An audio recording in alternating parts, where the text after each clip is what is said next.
I definitely made these. Just kidding. This one has Mod Podge glitter.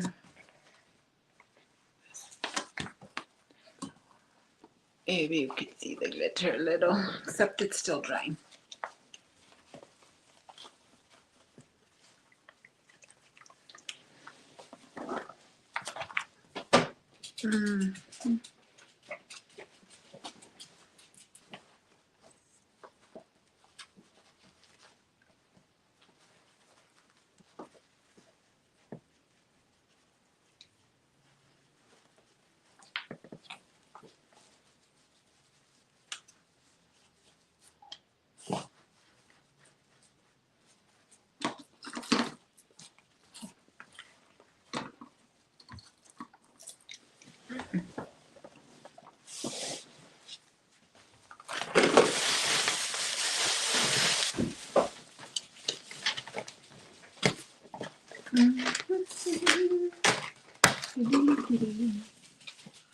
Where's my people? Oh shit.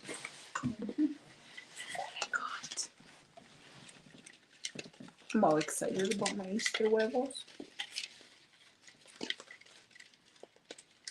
I'll put them hanging. Easter huevos.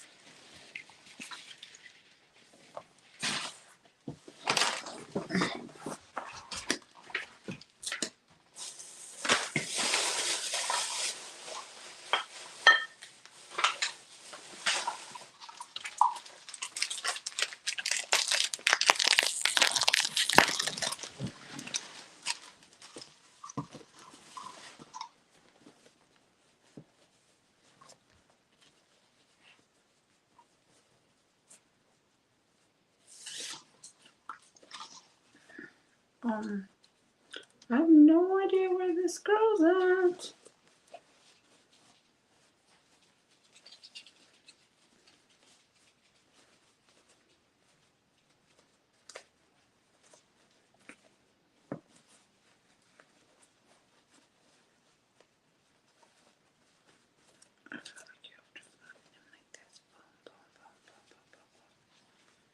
Oh my god, this gonna look so cute.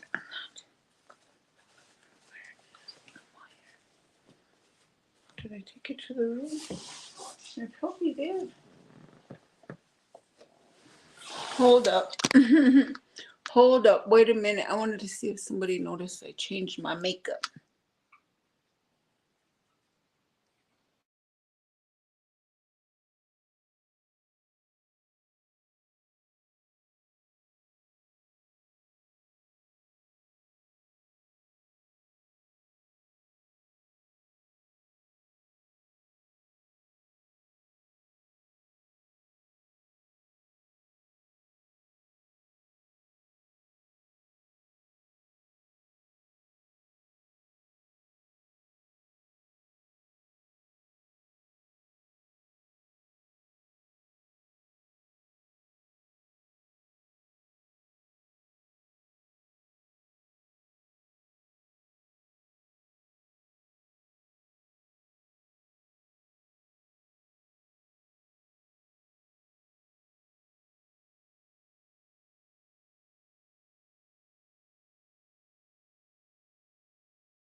Okay.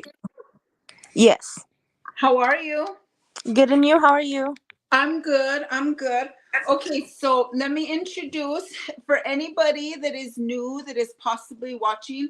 This is our podcast, Behind Bars in the 505, where we talk about it. It is a safe space and community where we are able to talk about stuff that happened to us, and it's a community of support. Like I was there this morning to support Alexis on her journey now of being a young advocate for her fellow juvenile inmates. I would like to introduce my guest, Alexis Pina, and she is here to discuss some of the issues that are ongoing at the Juvenile Detention Center. It's the Bernalillo Juvenile Detention Center, yes? Yes. Okay. Welcome and thank you so much for being our guest. Yeah, of course. How are you? I'm doing really good. It was kind of cold out there. I know it's been a busy day, right? Yeah, I was all over the place today. I know, and you've been doing interviews all day. You did an interview for Channel 4 and Channel 7 and now a podcast. Oh my gosh, you're famous. No, I'm just kidding. Hey, after this, I'm going to send it to you. You got to pump it to all your friends so it can go viral. No, just kidding. Well, come on, this is like a serious issue. Maybe we could Yeah, have, it is. hey, maybe we could have some like real big people support us.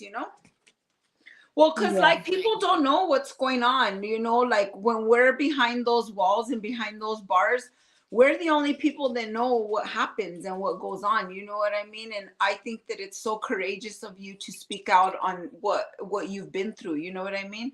So first of all, I like to ask you to introduce yourself, your name, how long of time you did, and well, you did all your time there at the Juvenile Detention Center, and then we'll go from there. Okay.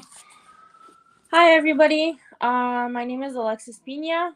I did 3 years, a little over 3 years. I did about 3 years and 1 month at the Juvenile Detention Center. And this will be almost, on Saturday, we will be 1 year that I have been released. Oh, that's such a good accomplishment. I'm so proud of you. Congratulations. Thank you. So can you tell me a little bit about your life before you got incarcerated? Like what was your lifestyle like and what led up to your incarceration or how you got there? Well, to be honest with you, I didn't, growing up, I didn't really have parents that cared. Both my parents were gang members. Both my parents were drug users. Both my parents were alcoholics. And, it fell into a number of things. I kind of fell into the fact that, like, that's just how life was. It was normal for me. When my mom died, I moved in with her sister. And the abuse I was getting at home continued. I got tired of it. I moved in with my dad's mom, but then the situation kind of didn't really change much. I ended up running away and getting kicked out of the house I was like 16, 17 when I got kicked out.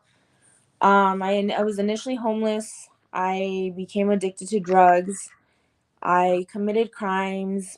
I, a lot has happened to me. I have been through so much. I have so much trauma, but I don't ever let it stop me from being me.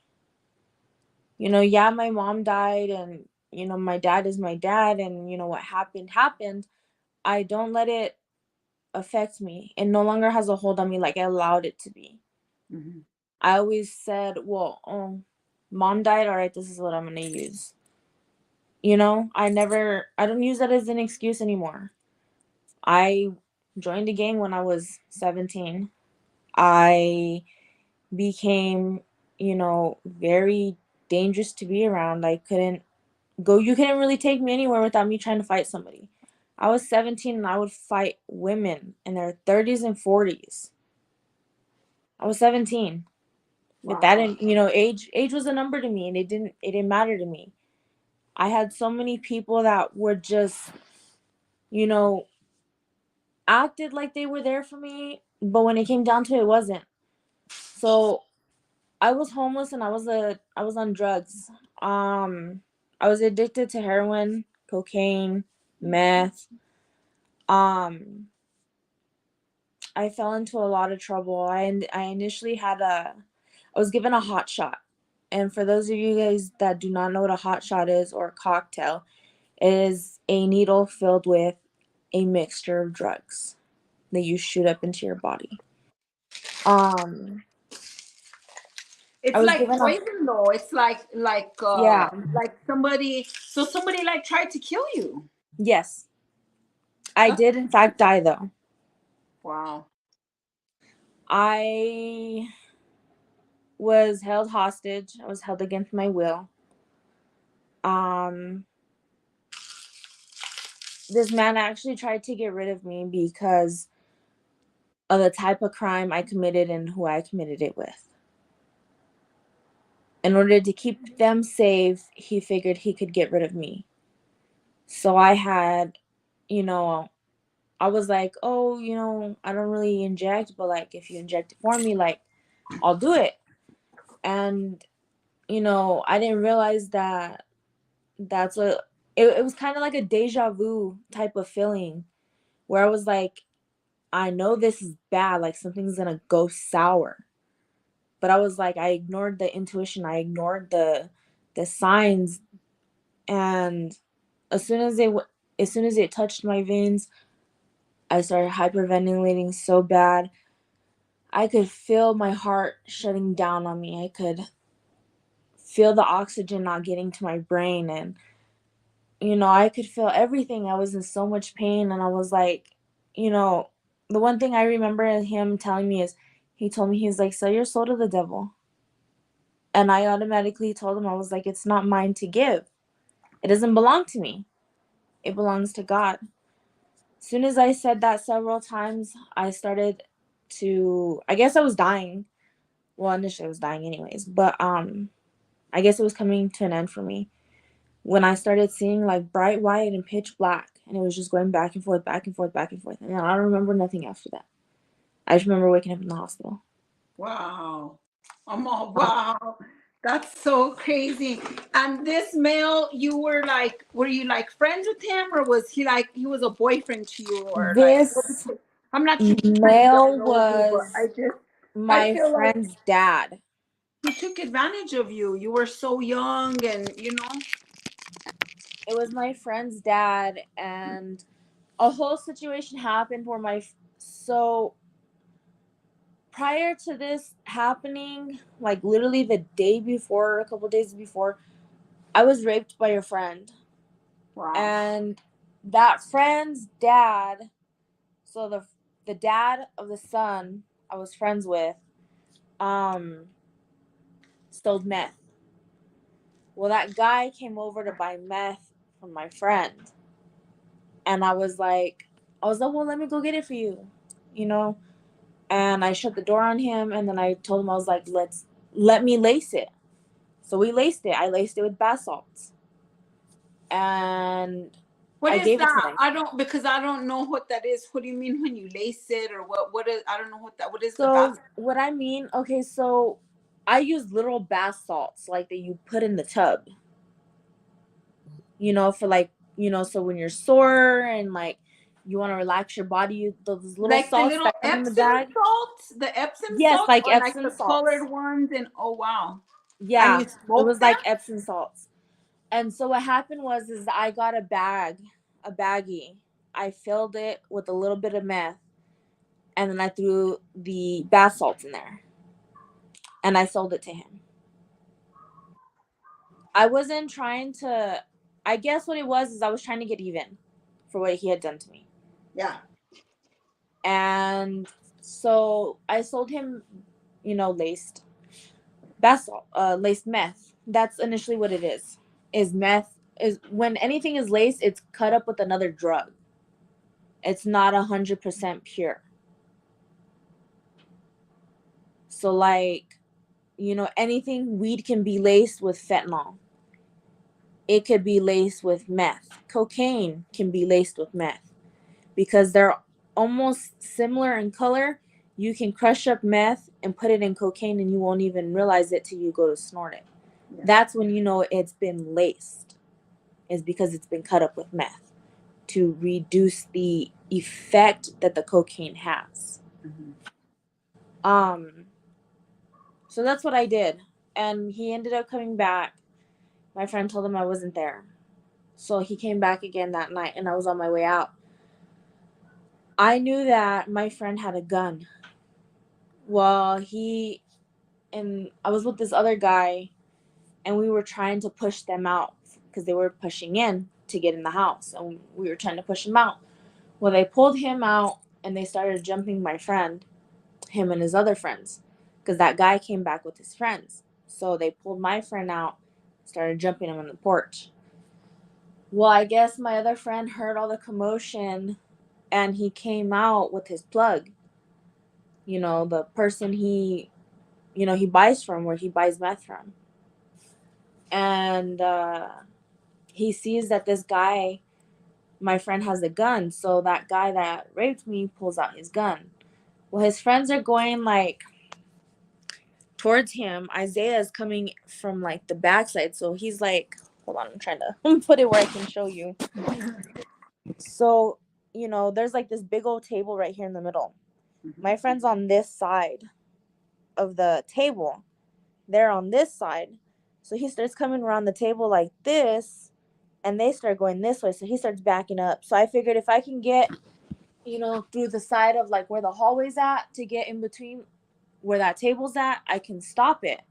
Why again? I didn't get there in time, and two older men jumped him.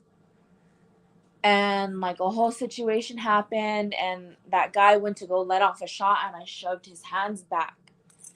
And that bullet hit the wall instead of my friend. I shoved his hands back quick. And so then me and him got into it. Well, they're jumping him, and then another shot was let off. Well, my friend shot one of his friends that were jumping him, but they didn't stop jumping him until they got the gun off of him. The guy was bleeding out. It didn't matter. Wow. They still waited until they got the gun off my friend. So then when that happened, they ended up leaving, and everybody kind of like, we all just kind of dispersed. You know what I mean? We knew the cops were coming. Well, that lady that was my friend's plug, I want to say I was 17. I want to say she was anywhere between the ages of 35 and 50. That's how that lady was.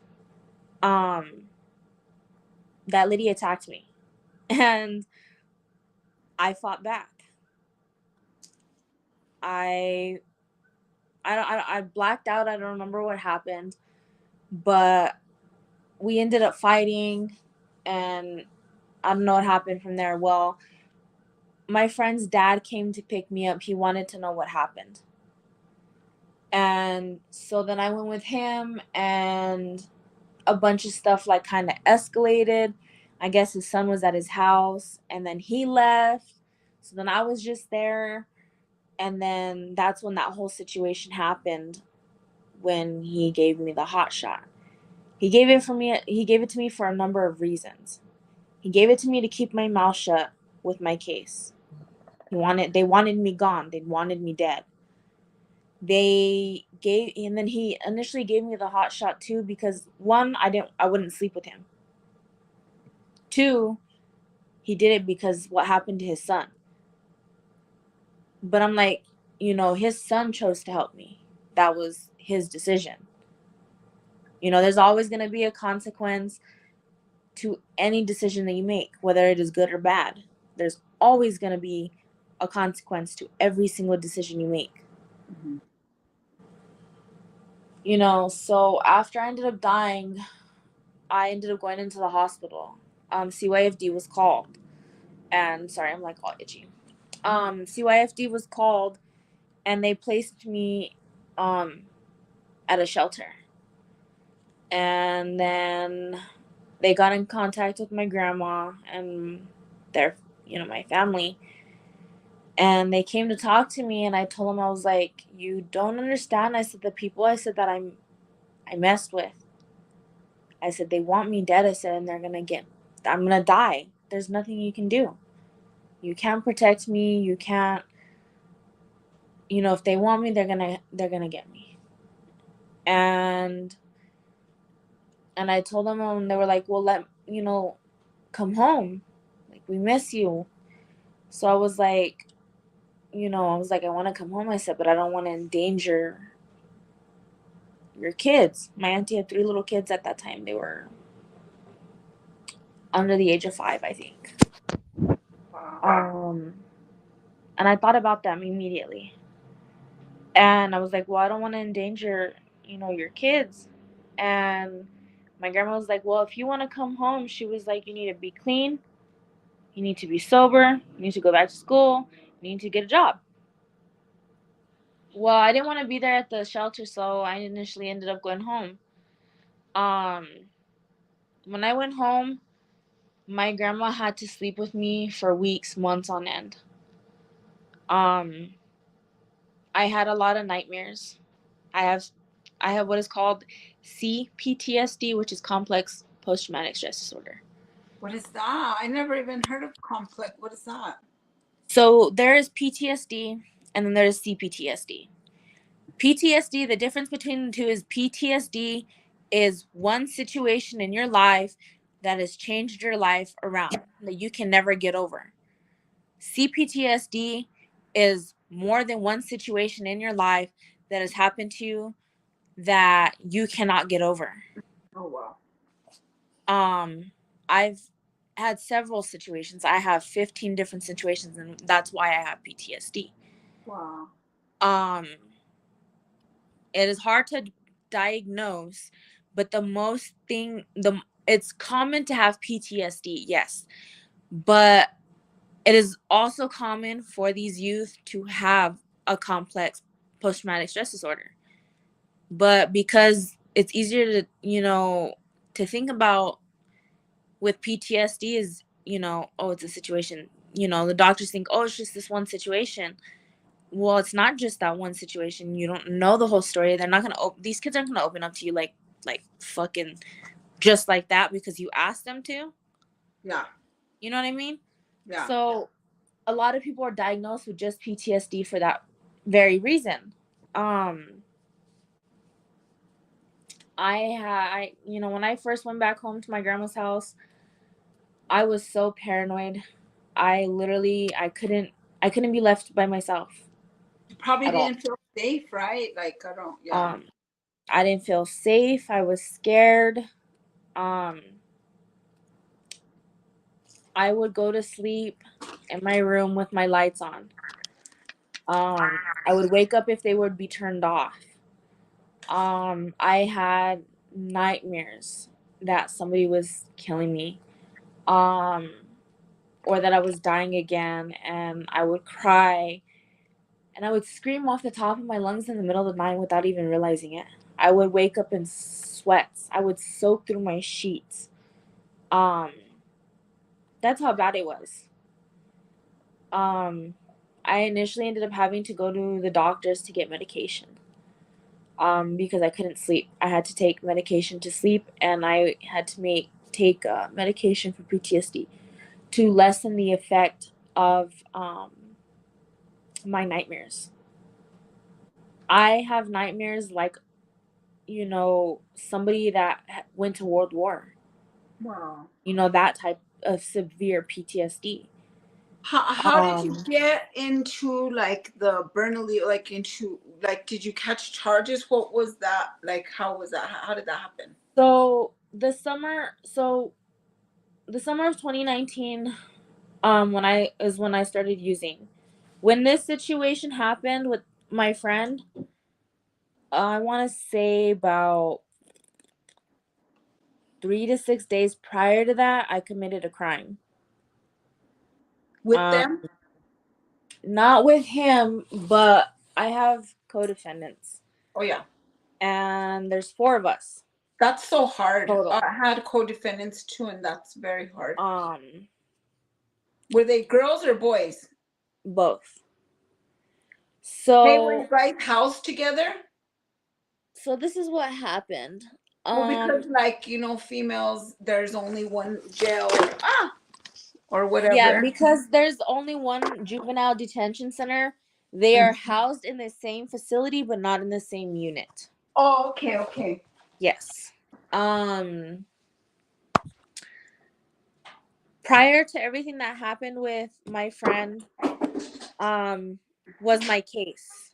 I initially went away for murder and armed robbery. That's what I was being charged with. Wow. My victim died because of a decision I ultimately, made. But, there's not a day that goes by that I don't think about my victim. Mm-hmm. I can never forgive myself. It eats at me every single day. Every single day. I can't forgive myself. I pass by a store. I hear a name.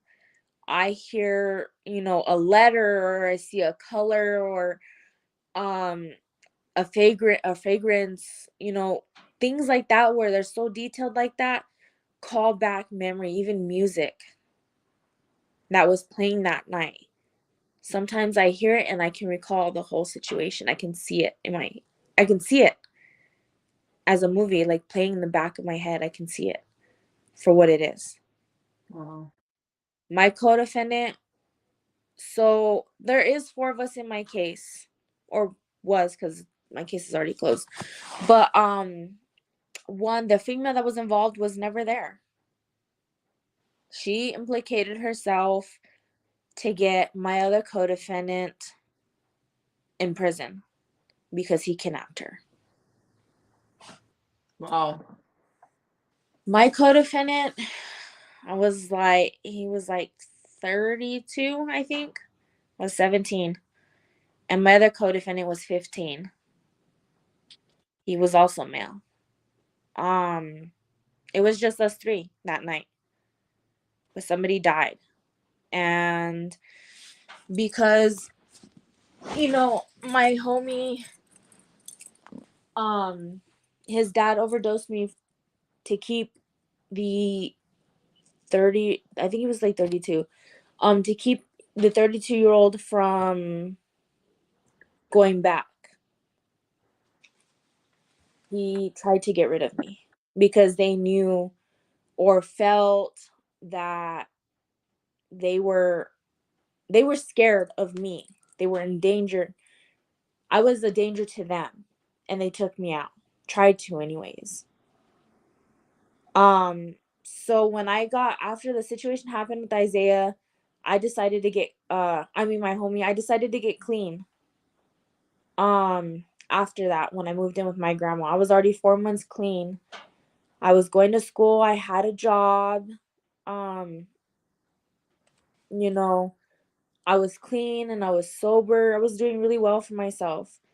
I got arrested 4 months after that crime. I was arrested and booked into the Juvenile Detention Center December 2nd of 2019 at exactly 5:30 p.m. Wow. That was the day that I got arrested. And I was initially in custody by 1 o'clock, and I didn't get to the detention center till 5:30. Damn, it's so crazy, the intake, right? So And you get arrested at where I did got they arrested pick at you up? school. And then they took you to a county jail? So when I got arrested, I knew I was being followed. And because I lived in the war zone.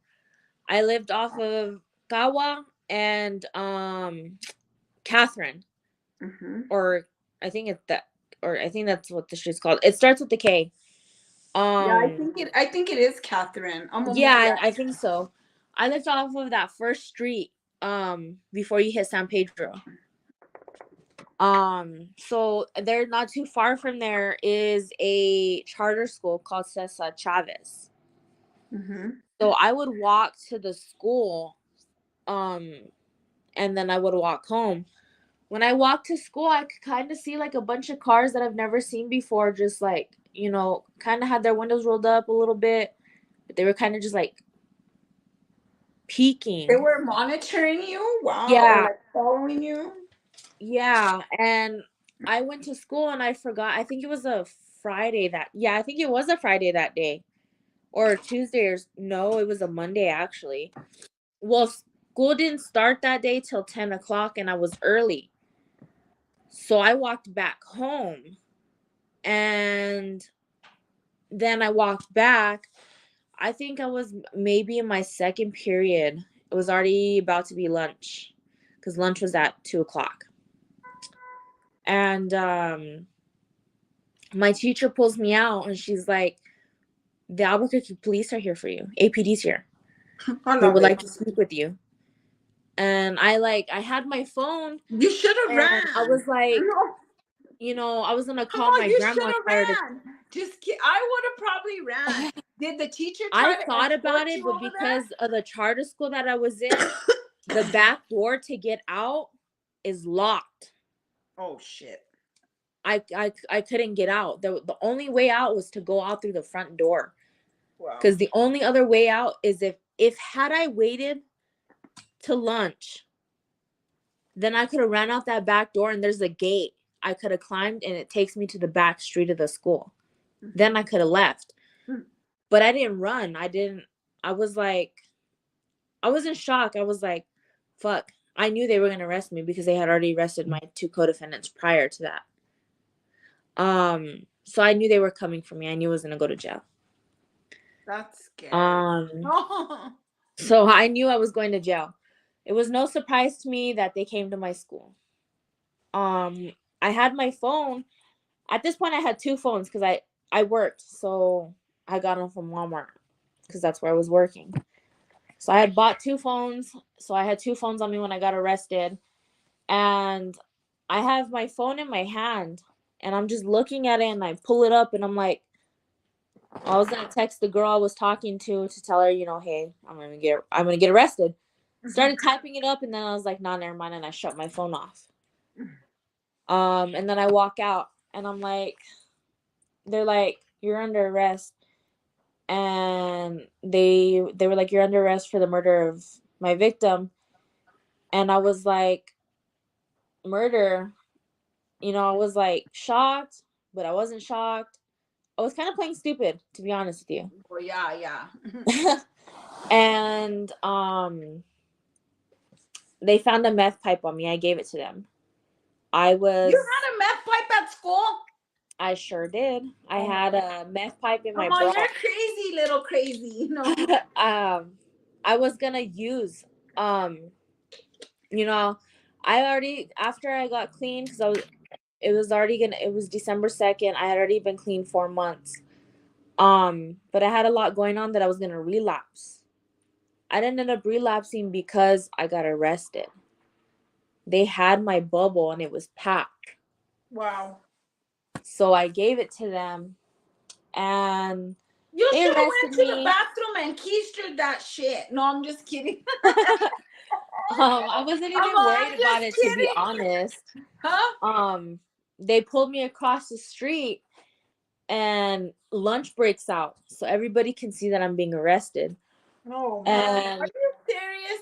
They arrested you in front of all your friends. They probably did that shit on purpose. They're all, let's go on purpose right on lunch break so that everybody could see her, right? Yeah, so they arrested me on lunch break and I'm sitting across the street next to a liquor store. There's like a liquor store right next to the school. Yeah, so I'm sitting across the street in the parking lot of the liquor store, the back side of the liquor store. And my homie was like, Alexis. I was like, yeah. And he was like, what are you being arrested for? I was like, blame Josiah. And that's all I said. And they were like, turn around. So I turned around. I had to wait because they were all males. They were all undercover cops. I had to wait for a female to come and thoroughly pat me down. So that took forever. By the time they came and patted me down, got me into the car, and took me downtown. They're dumb as fuck. I can't believe that they didn't go over there with the female officer knowing that they're going to arrest a young juvenile. That's just like, come on, dude. Yeah, so I had to wait. So when she comes to pick me up, and I'm there at the downtown in the main police department, and the detective comes in and he's like, in a minute you can tell me your side of the story of what happened. And I was like, I'm supposed to have a lawyer and a guardian present. You're And smart. No, I'm just kidding. he was like, okay. And he shut the door and I could hear him. He said, take her to jail. So I was booked in. So by the time they got all my paperwork ready and to take me to the jail, it was already 5:00. By the time I got processed and booked into intake, I think it was 6:00. I can remember exactly what I ate that day. I had green enchiladas. Oh, I bet you it was nasty. Actually, it wasn't that bad. It was hot as Hey, fuck you're though. all. Not Hey, gonna lie. when you're starving, you're like, who So I'm cares? not gonna Who lie. It cooks? was Who hot. cooks for that facility? Like, because I don't know how that works or whatever. So Do they have people that cook in the facility or? we have chefs. Well, not chefs, but like kitchen staff. We got a kitchen manager. His name is Mark, and then we got kitchen staff. We got morning kitchen staff and evening kitchen staff, and they prepare all our meals, our snacks, everything. Um, it's kind of like a cafeteria setting. Mm-hmm. When you walk in, you hold your. Uh-oh. Uh-oh. Mm-mm. So some girl today's all. When you grab your tray, they tell you can grab your tray. You grab your tray. You walk over to the front. They got juice and milk, and they ask you if you want water. Um, you can grab your juice and your milk and fruit if you want it, and you go sit down and you face the other direction to eat. So How that's much how. time do they give you? Like a time to eat, or I mean, like, do you have a time limit? Yeah, so it depends. So they take, I guess they take turns or whatever. Sometimes we all eat back depending on what it is. So like the order can be like, so when I first went in, we had Alpha, Bravo, Delta, Echo, and Fox opened. Mm-hmm. So the only unit that wasn't being occupied out of the 6 units in that facility was Charlie. So all 5 units were occupied and they were pretty much full. Mm-hmm. So what they did was 2 units eat back and 3 eat in the cafe. Mm-hmm. So at 12 o'clock or whatever time you're going for, depending what meal you're going for. So I'll just use lunch as an example. So at 12 o'clock, let's say Alpha goes to eat lunch. They got 20 minutes from 12 o'clock. So they have shift change right before lunch. The earliest they let you out, depending if count clears on time, is 12:50. Not even 12:50. I mean 11 like 55. If count clears on time. Yeah, if count clears on time. And you put your shoes on, you line up, and they call movement. You have from that time that you leave the unit at 12 o'clock 20 minutes. 20 minutes.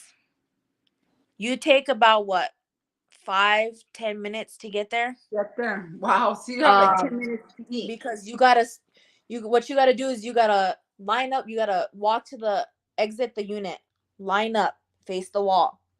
When staff says you're ready, your hands behind your back, then you're gonna walk to the front of North Hall door, and then you're gonna face the wall again until they say it's clear for you to move.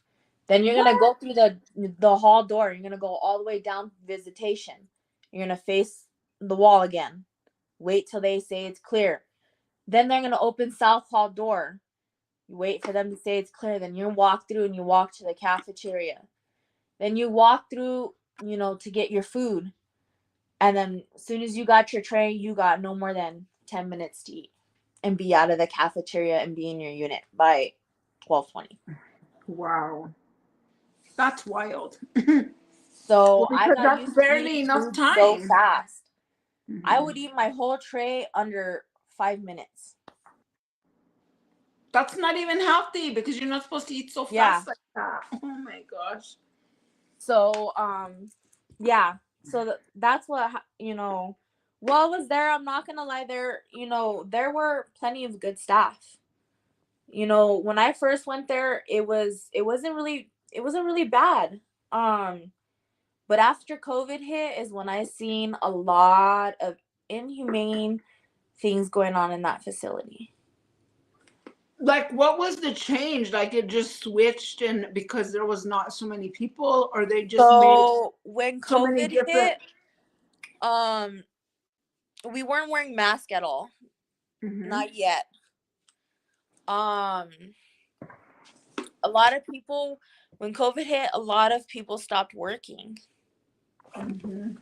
And because they were calling in too much, or they couldn't get here on time, or whatever the case may be, we fell short. Oh yeah. We were fully staffed. I want to say we had all 5 units opened. We had at least 3 staff to each unit, not including transport, not including mental health, not including intake staff, not including master control and our floaters. We had maybe 20 staff for each shift, for 6 to 2, 10 to 6, and 6 to 2, 2 to 10, and 10 to 6. 6 officers? We had about 20 staff to each Wow. shift. And that was when I first arrived. And then I started seeing a decline in females coming in. For the longest time, I was by myself. How I come was no the only females were female coming resident. in? I guess not a lot of females were being charged with crimes at that point, during COVID, because Hey, all the girls are just getting off. No, just kidding. pretty much, yeah. No, well, because the judges, I feel like they feel sorry for them, or do you know what I mean? Like, Yeah, you're no, all it a was judge honestly during pretty. COVID, like. Yeah, it honestly, you're right though. It's Well, you know what pretty I much mean? what Like, happened. what could it honestly be if there's a period of time and no girls are coming in? It's got to be, you know what I mean? Yeah, and there were times where I was by myself. I was the only female resident in that facility for months on end. We even started seeing a decline in boys coming during COVID. We didn't get that many boys as we did before COVID, because that facility, we had every unit opened, every unit. Wow. Now there's only maybe 3 boy units, maybe. And then And now those boys rioted. mm-hmm. That's so crazy. Well, like, I feel like they should look at the issues, not be trying to blame the boys about what is there's got to be an underlying issue. The boys ain't just going to act out for no reason. Do you know what I Yeah. mean? Like, honestly, to be like, what happens is they organize themselves to make awareness to the problems that are happening.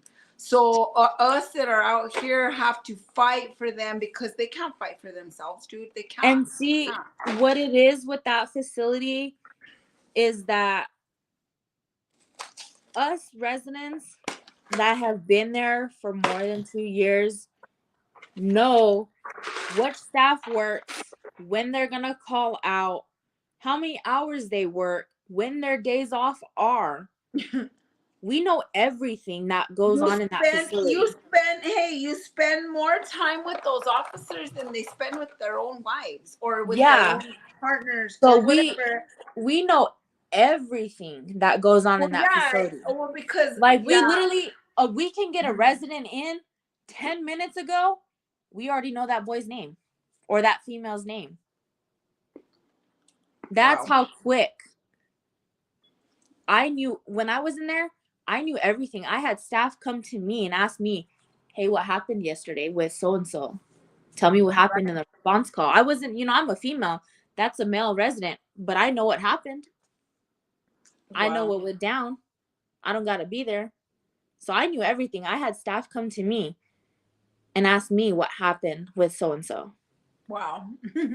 So, even the boys, like, a lot of us, I know a lot of those boys that are there that have been there for years.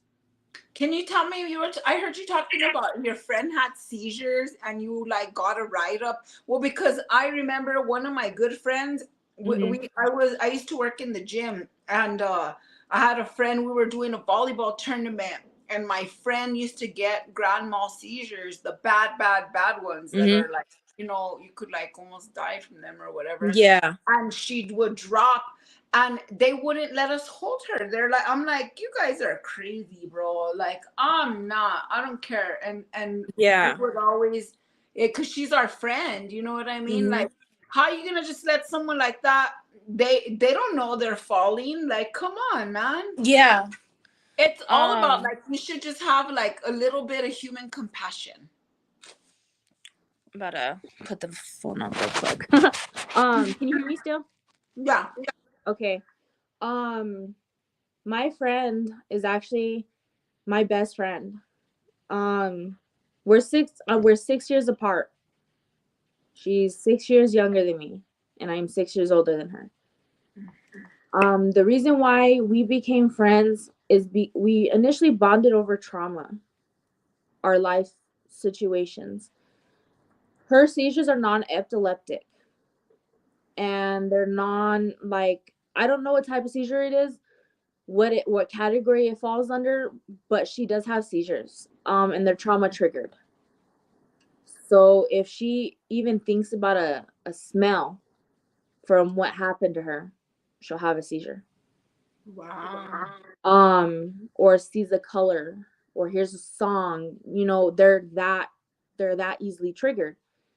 Um, I remember on when I didn't know that she had seizures for, until we started talking and, getting to know each other. When she fell the first time, I thought she like slipped. But when she was unresponsive and just laying there and I asked her about it, she was like, "No, I had a seizure."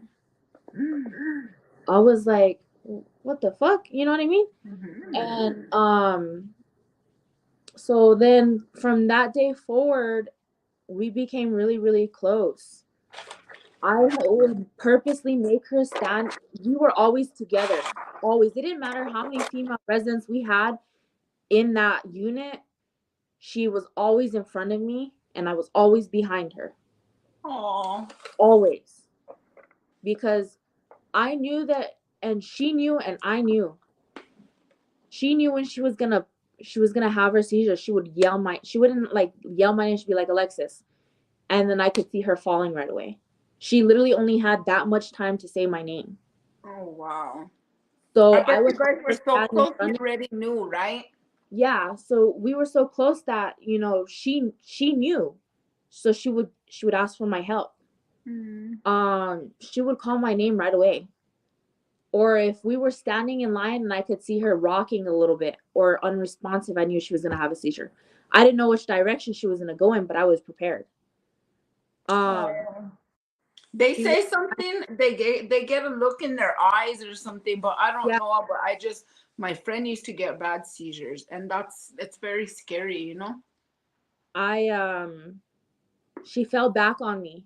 And may I remind you, this little girl, she's like a little twig, but Oh. that girl can eat. She when she like fell, I was like, what the fuck? I know you weigh this much. You know what I mean? But I caught her. I held my hands went right underneath her arms, and I Uh-huh. had her like this, Like this, yeah. and I leaned her against me, and I put my hands like that across her chest, and I like brought her down to the floor. Um, when I brought her down to the floor, I held onto her head, placed it down on the floor. I turned her on her side. Um, because that's what you're supposed to do when they have seizures, is turn them on their side so that they don't choke on On their tongue their spit, their tongue, their or vava, bite. their throw up, or whatever, so they don't die. So I would turn her on her side immediately before I would even walk away. I had staff yelling at me in the hall, "Put her down, put her down, put her down. Let her go, let her go, let her go. We got it, we got it." And I'm like, "Bro, I literally just fucking caught her. What do you mean you got it? You want me to fucking throw her and leave her on the Drop her. floor? What the Yeah. fuck is wrong with you? You know what I mean? Yeah. And I got written up. I got yelled at. I got a minor for not following staff direction. I was so mad. But it never stopped me from catching her. I don't care how many times they yelled at me, how many times I got written up. It didn't matter to me. I was not going to let her fall, and I was not going to let her hit her head. Right. 100%. Yeah, like You I would feel have like seizures. they make it feel like we're so bad, or like we Yeah, like that they we can't didn't be care if she trusted. fell and hit her head. Like that was probably, I don't know. Sometimes, like a lady was telling me today, they feel like it's their job to punish us. I was gonna ask you, have you had any interactions with Jason Ellis? That's the officer, yeah? Yes, he Can we talk? he Well, is because staff. I'm trying to bring light to, if anybody wants to, anybody that's had interactions with him or wants to talk about it, I would like to, have them on the podcast, because I feel like it's not right what he's doing. You know what I mean? Mhm. I have had plenty of interactions with Jason Ellis. Um, Jason Ellis, for one, doesn't really care. My friend Jordany, who has passed away, who was also in that detention center, um, sent me a letter in May, I think, of 2022. It had the date, it was stamped and everything, and sent through the mail. I didn't get that letter till July 30th. May, June, July. Wow. When was it? Well, because It it goes doesn't take to, 2 months to get mail. I know, that's Mail crazy. comes every fucking day because from my room window in Alpha, I could see the mail truck in the Sally Port. Wow. So I know they got mail. But he calls out so often, he doesn't show up to work. He will deny mail without even notifying us So and have it sent why back would or they put in deny our mail. mail? Well, because like, isn't there like a policy rule that says you're not allowed to deny mail? Mail is one thing that they can't mess with. Like, I'm not understanding how So the people are like, he's able to do that. Like, I don't know. with the mail, there is policy. I've read the policy.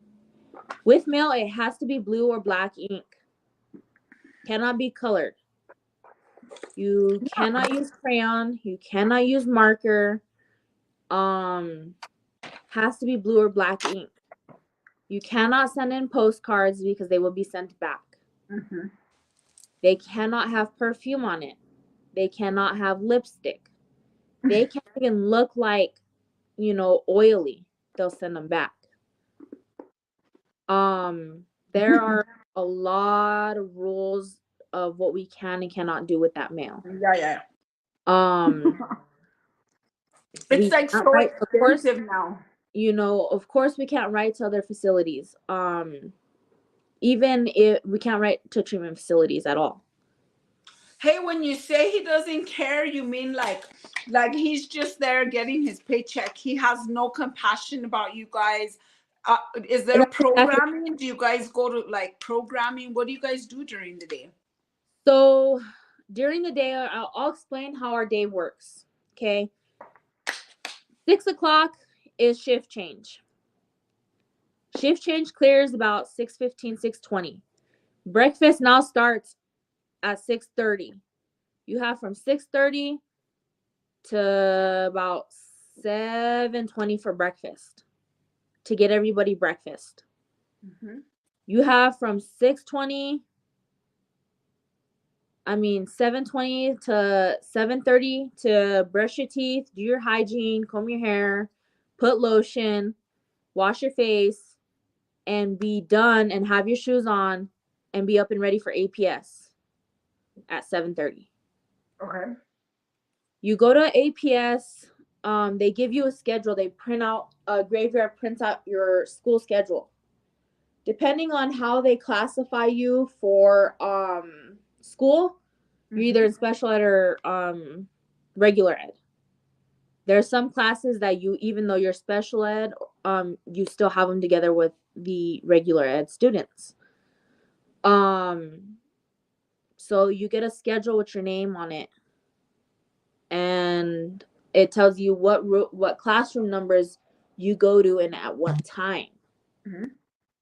So you gotta call movement beforehand. So you say, let's say there's 6 girls, they'll be like, Alpha standing by with 6 to APS.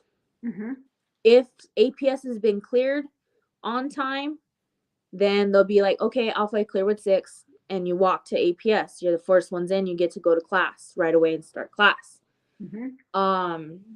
During class, so all residents are supposed to go unless you're on S&P or SRA. S&P. After this, you'll tell us what that is, okay? Yes. So you got S&P and you got SRA. So those are the only residents that can't come, or the residents that haven't yet been put in to a category of regular ed or special ed. They're not like non-classified, right? Yeah, they're non-classified, so they stay back. So those are the only residents that stay back. Or residents that have court or whatever. So you go to your class throughout the day. You leave APS at 11:30. You head back to the unit. And they always tell you to use bathroom and get water before they pull you from class, because you're not going to get it because it's time for count. As soon as you leave APS at 11:30, everybody, they clear APS and you're in your cell. It's time, you're down for count, okay? Remind you, count doesn't start till 11:50, and they lock us down 20 minutes before. Wow. So we are in our rooms for about 30 to 40 minutes for count on day shift.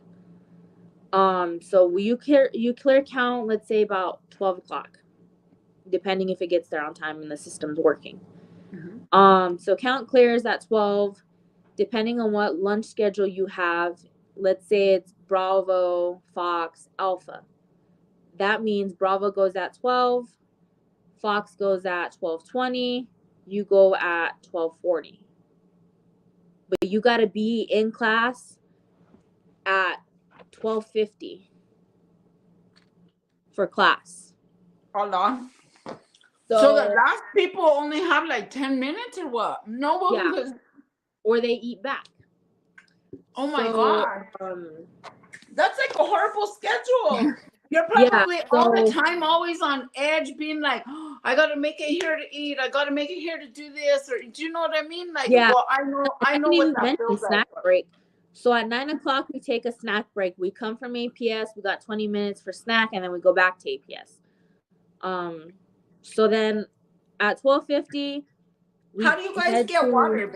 Do you guys have like a water bottle? Are you allowed to carry the water? APS, or do you get a cup?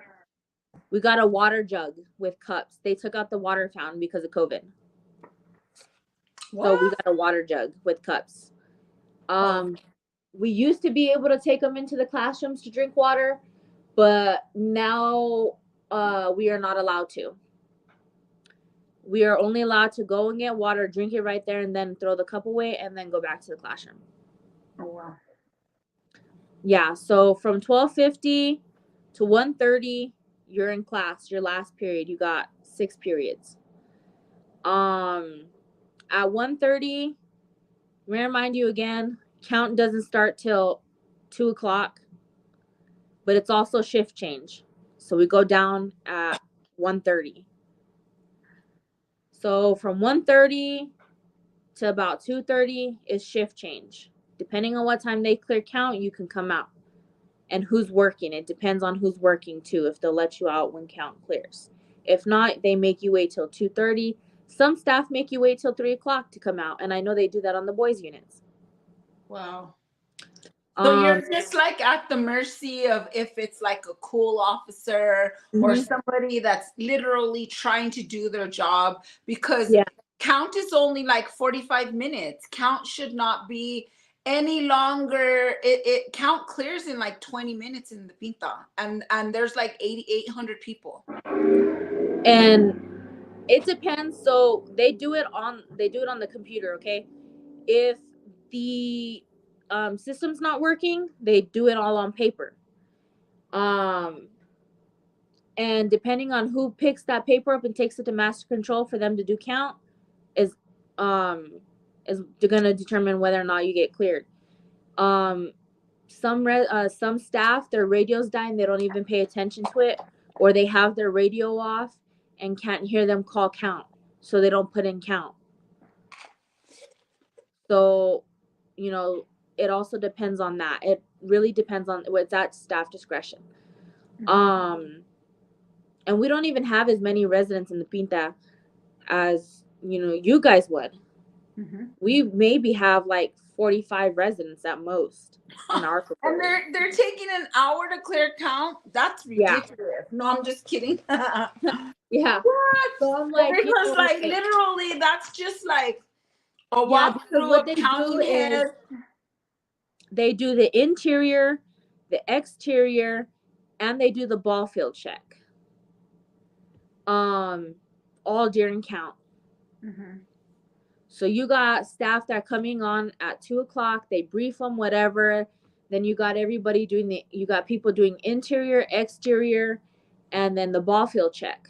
They have to do the ball field check in order for us to go outside. If they don't do it, then we don't get to go outside that day until it's done. Okay, so they have to check the ball field, like if somebody went out there and planted something or whatever. Yeah. So they do the interior. There's barcodes above the doors they're supposed to check. They got a little like a little iPod, I guess. I forget what it's called. But they open like this app and they put it up to the barcode and it scans. If it scans, then they check the door to see if it's still locked.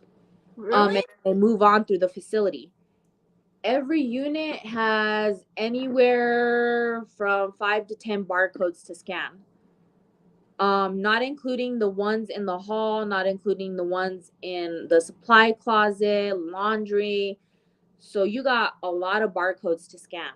Why do they have to scan them? It's just like, or what? Yeah, so in the detention center, there's barcodes to scan and track whether or not you did the interior or exterior. Oh, okay. Yeah, so that's how they know whether or not the facility track is safe. If they're counting, because it probably shows them that they're accountable checking those areas or what? Yeah. Oh, okay. So the interior takes about 30 minutes to do. About 30 minutes, depending on who does it. If not, it takes longer.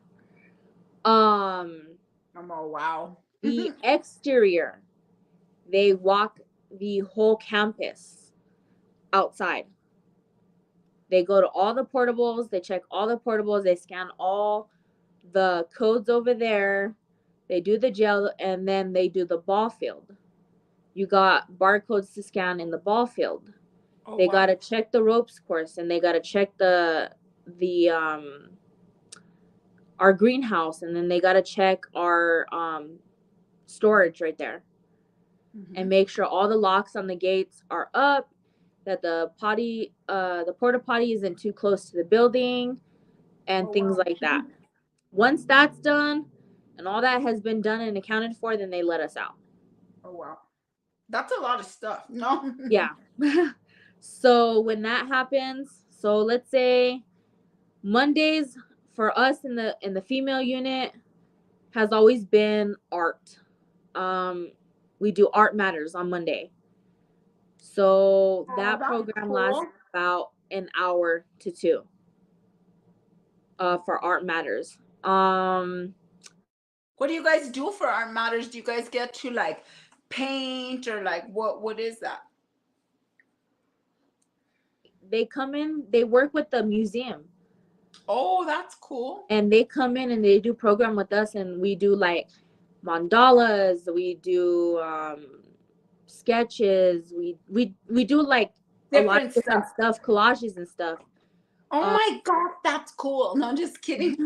yeah, so we do that on Mondays, in the female pod. Tuesdays is the Beat Within and La Pasita Institute, LPI. Wednesdays is equine therapy. Wednesdays and Fridays are equine therapy. Do you guys get to work with horses? Yes, we do. Where? You get to go? We don't get to go, they come to us. The horses come to you guys? Yes. Where do you guys work with them? There's enough room. So Where?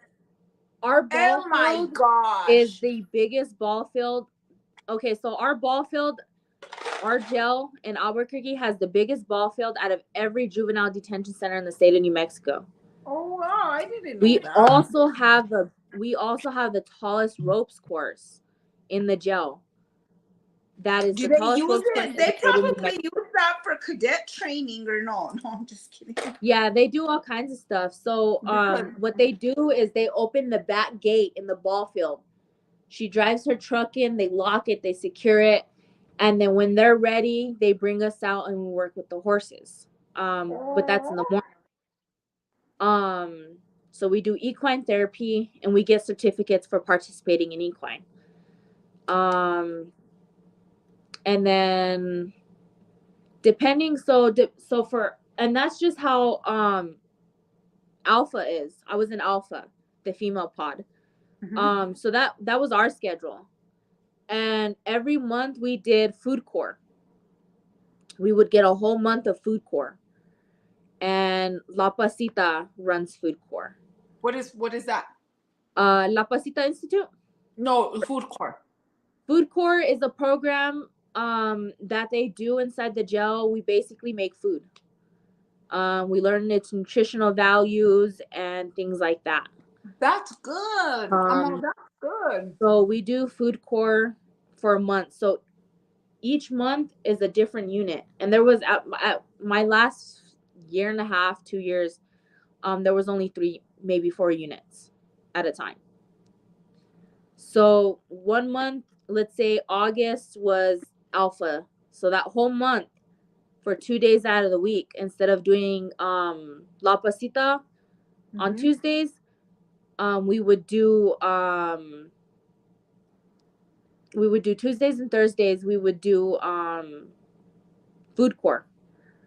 So then let's say August is food corps for Alpha, September is food corps for Charlie, and October is food corps for Delta. So each unit has a different set. We all do the same programs, but they all come on different days for us. Oh yeah. So we have different schedules. But we had a lot of programs.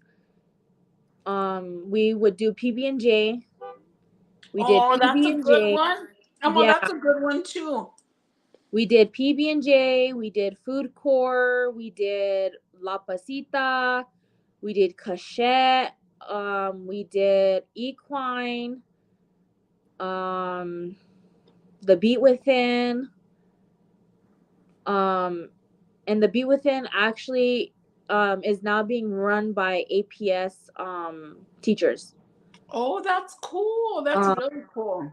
The Be Within is, I don't know how to describe it, but they're like a magazine company out of the state of California. Oh wow. But these magazines are made up of juveniles. So we get topics from the Beat Within they send to us. For each week we get 2 different topics. Each paper has 4 topics on it. And you can pick how many topics you want to write on. We either use our first name or we shorten our first name or whatever. And we submit it to the Beat Within. The Beat Within then gets it and they take everybody's writings and they respond to it. And they put it in a magazine. and they ship it to every facility they work with. I think I have That's a book. cool. You did Well, you I think write I have a something? book. I actually still work with them. I have my own section. I'm a published artist. I'm like, where's the box at? I'm a published artist. I have my own corner. I do my own thing with them. Watch, I'll show you right now. I'll put it on my bed, on top of my sweater. I'll turn my camera around if I can. I'm like, how do I do this? Well, I don't know if you can see, but I don't know how you turn you it see it? around. Oh yeah, yeah. That's the Be Within. That's awesome. So they have a little section in the front. Mm-hmm. It's called the Pieces of the Week, the Features of the Week, and then it says weekly writings. It's done. You got Salone, Alameda, San Francisco, Santa Clara, Sacramento, I don't know how to say that one. Marin or something. James Ranch, Santa Clara, San Mateo, Sonoma, Santa Cruz, San Bernardino, Los Angeles, Portland, Oregon, San Diego, Missoula, Montana, New Orleans, Louisiana. So they're, they work with all kinds of different people in the juvenile detention center. That's cool. They even have people that go into the prison. So right there is a picture of the topics that we get. Those are the topics we used. Mm-hmm. We write on them. And all kinds of stuff. You can subscribe to it and everything. So each writing, can you see it? Mm-hmm. So those bold black words at the bottom are the Be Within administrators writing to us. Oh, that's cool. Writing you guys Yeah. back. Yeah. So this booklet, That's pretty cool. you can submit writings, and even drawings. They got a section in here. If I can hold on, if I can get it to stay. The drawings is pretty cool. That's neat. They have the section right there of drawings that they get from people, and they publish them. Each issue is different. Each issue, each of the issues, the front cover is drawn by a resident. So we do the Beat Within. So we had all kinds of programs, but because they were so short staffed, at some point they would just cancel them. So then, yeah, you guys are all doing all this stuff, and then it just like stops, right? Yeah, so it just was stopped. like running, like not like shit, but before COVID, it was running, and then after COVID, there's not a lot of staff. And can you tell me like any other interactions that you had with Jason Ellis? A lot of the interactions I had with Jason Ellis were because I wrote grievances. I would write grievances on staff. I would write grievances on treatment in the facility, and he would come talk to me. I did have a PREA violation at one point, so he had to come talk to me about that, and it was like all over the place. Sorry, it's fucking harder than a bitch in here. It's hot. Excuse my language, but it's hot. That's fine. Yeah. So when you do the grievance process, does it go directly to him, or does it go like, because I know when you do a grievance, it goes like different steps or whatever, and sometimes it's supposed to go out. It's supposed to go out or whatever, but I don't know how it works. So our grievance process doesn't leave the facility. Okay. At all. Jason Ellis is the one that's supposed to be handling all the grievances. The program managers and supervisors handle the grievances because Jason Ellis is not there. That's the only time they handle those grievances. Jason Ellis, depending on, so he gets the grievances, whether it's paper or electronic. He gets the grievances depending on what it's about. Like if I put one on laundry, then it's going to go to the supervisor or program manager that the laundry person works under. Okay. And then I'll talk with them. Then they'll tell me, well, this is what we're going to do to change this, this, and this. Do you agree? Do you not agree? And Do you you're want it not to go higher? satisfied. Yeah. So if I choose for it to go higher, it then goes to Stanley. If I choose to go above Stanley, it then goes to the director. Yeah. And then it is up to him and final decision on what he makes. Yeah, yeah. And then you still don't agree because it's not, they never making a decision that's fair. They're always like, Mm-hmm. I don't know. I feel like the grievance process is so, it's just like ridiculous. No, it gets you, you know It what I is. mean? It gets you nowhere, but it's good that you were able to vocalize, because some people don't utilize the grievance process. Some people just let that shit ride, you know what I mean? And it's Mm-hmm. good that you spoke up for yourself and you were able to speak up for others too when stuff was not going wrong, because especially laundry stuff, laundry things happen all the time, dude. I remember sometimes you wouldn't even get your clothes back, or I don't know, man. And They see, be we stuffing those all, laundries. Everything comes back black. I'm like, I don't even send my stuff to the laundry. And when I and was, see, for 9 years, I washed everything by hand. um, our laundry gets done by a lady. Oh, wow. We have our own laundry person. She does our laundry. But Am I a good laundry lady? No, I'm just kidding. not really. She's all, not really. Sometimes I would get clothes back and they would smell nasty. Nasty. Come on, bro. Like, I'm just telling you straight up. So they You would know smell when you do bad. laundry, sometimes you have to put 2 things of Downy. You got to put a lot of soap. Those people don't care. They're all stuffing the laundry with as much clothes as they can. And if you stuff the laundry, the clothes doesn't even roll around. I don't know, man. I would rather, because I would send my clothes and they would come back jacked. I would never, never again. I'm not. With I wouldn't even send my sheets. I wash my sheets every week on Friday or Sunday in a bucket, because I don't send them, and my sheets are white, white, white. Everybody's all, how come your sheets are white, Rhiannon? I'm all, because I washed them in a bucket. Just kidding. yeah, so we have a laundry lady that does our laundry. And they do your bedding and everything? Yeah, they do our blankets, everything. Okay. Cases, linen, all of it. She does it. We have a schedule, specific days where to turn in our blankets and our laundry. Yeah, there's only like blanket days. It doesn't get washed every day. It's only a certain time. Yeah. So with the laundry lady, with our facility has industrial washing machines. Oh, wow. Your clothes should get washed good then. No, I'm just kidding. My alarm was going off. We have industrial sized washing machines. MDC doesn't even have that. Wow. MDC doesn't even have that. Dude, I used to do the laundry. I was a laundry porter when I was in county, and I used to do everybody's laundry so good. I would put all kinds of soap, all kinds of fabric softener, and they'd be all, Rhiannon, wash this with some bleach, and I would bleach everybody's white. Yeah, so we don't. The only time I have ever touched anybody's laundry or made rolls.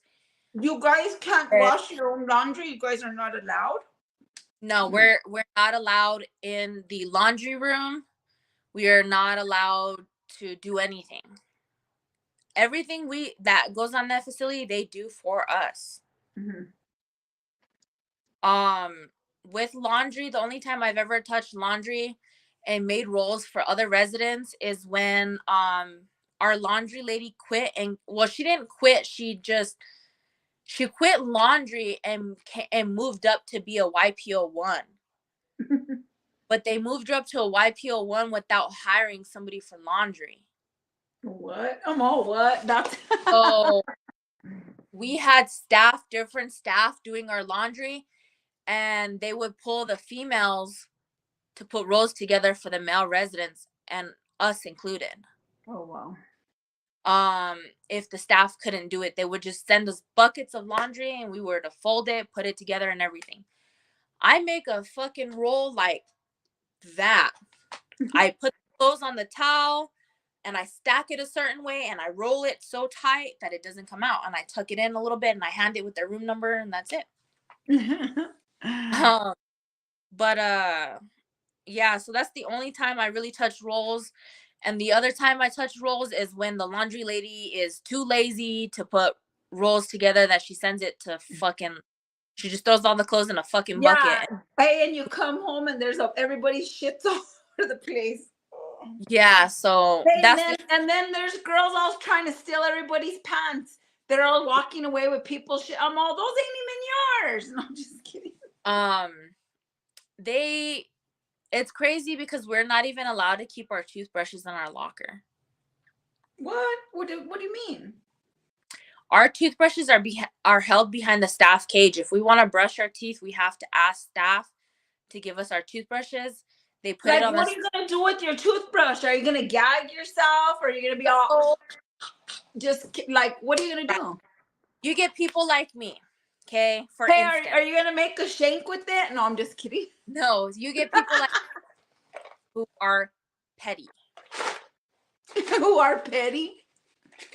If like another girl, she rubbed me the wrong way, said something to offend me at any You're point in gonna time, poke her eye out with your toothbrush. girl, I'd get her toothbrush, put it in the toilet, rub it Oh, I hate you. wherever I Oh my put it back in god. the locker.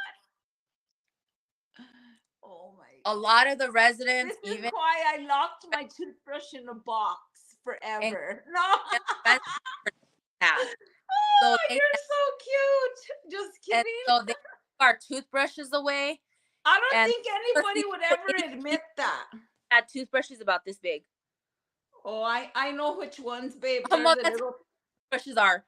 Like There's the the ones little the tiny use, ones like that. yeah, like the And dental. then there's like this much bristles on them. Yes. So we only have little toothbrushes, and they're kept behind staff cage. Um, Is that why? Is that why? Because maybe people had done that before. yeah. Also, the fact that somebody was trying to make a shank out of it as well. I The know in little that, baby ones? yeah, I know in Wow. that facility we are not allowed to have sporks. We have finger foods. So anytime that you do not eat in the dining room, I mean in the cafeteria for meals, you got what is called a paper spoon. And I'm gonna draw it up real quick. It basically looks like a fucking airplane, like a jacked up potato or something. All right, see see my little drawing right there? Oh. Uh-huh. So you get these two sides and you touch them together and it creates like a little spoon. And you use it to scoop up your food and eat. It's a paper thing like that? It's like a kind of like a, yeah, it's like a paper cardboard type thing. Oh, I know what you're talking about. It's like kind of like a scoop.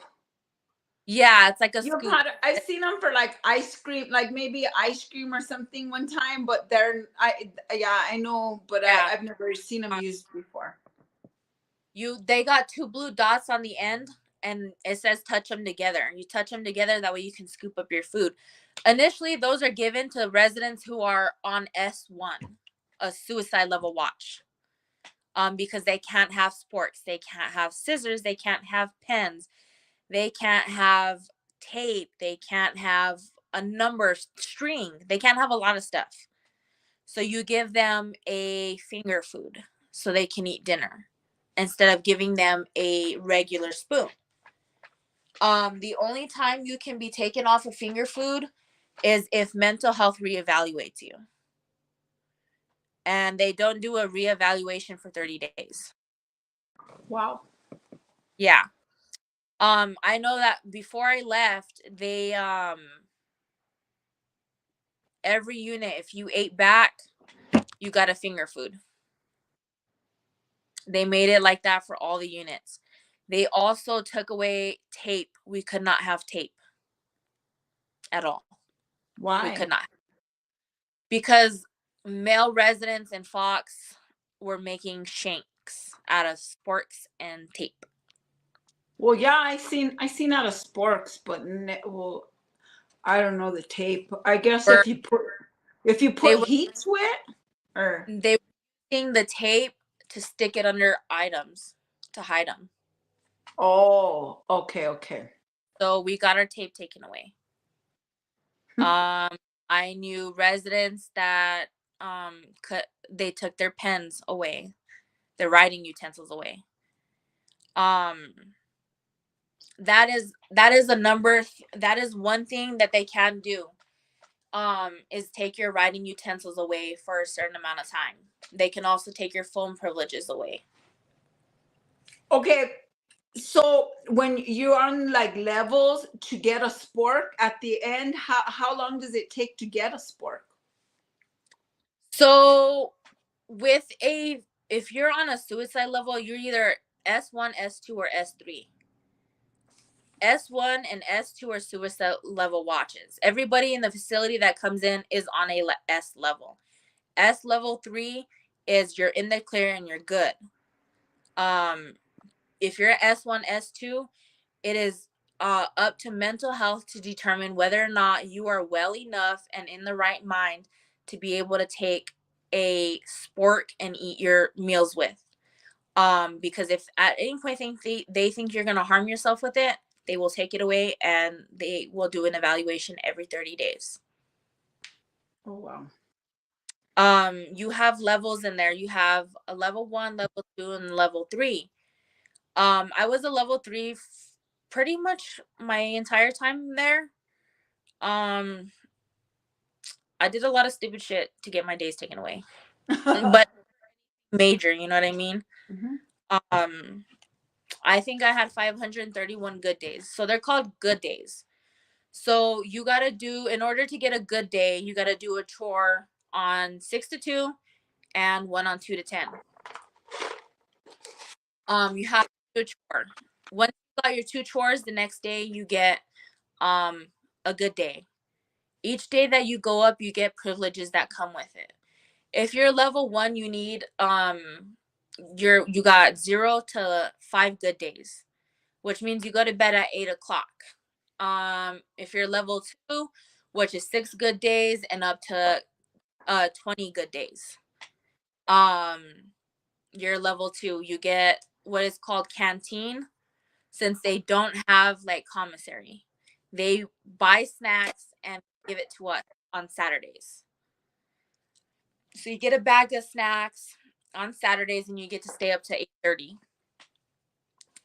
21 level 3 is 21 good days and up. And at 21 good days, each month you get 2 additional visits, a whole meal to yourself, and you get to stay up at till 8:45. You get to wear different colors of clothing during the week. So as a level 3, you get to stay up to 8:45. You get to wear black or gray clothing of your choice each week, and you can wear them, you get them twice a week. And then you have canteen, which is a bigger bag of snacks than what you would get as a level 2. With the visits, you get a family bonding, which is done through mental health because they are under the age of 15. But they can come and see you. But they have to be family. And then you get a super honor visit. That's what a level 3 is called, a super honor. And then a level 2 is called an honors.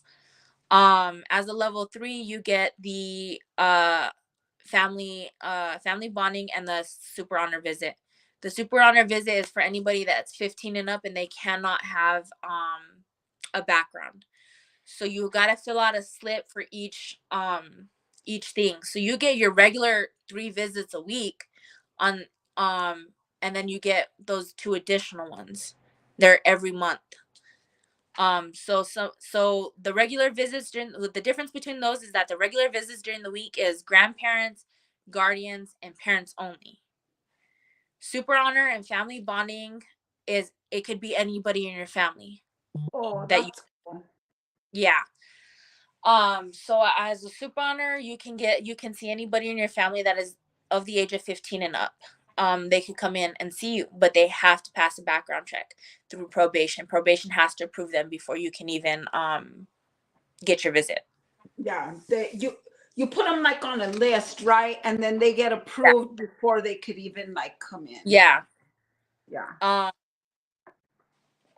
But it those are your levels in there. Can you tell me about what is it called? SRA? Well, I'm not too sure what it's Oh, okay. called, but tell us about those two things and what they are, because my friend's son is on one of those and she was trying to get a visit with him. Do they allow visits during that time?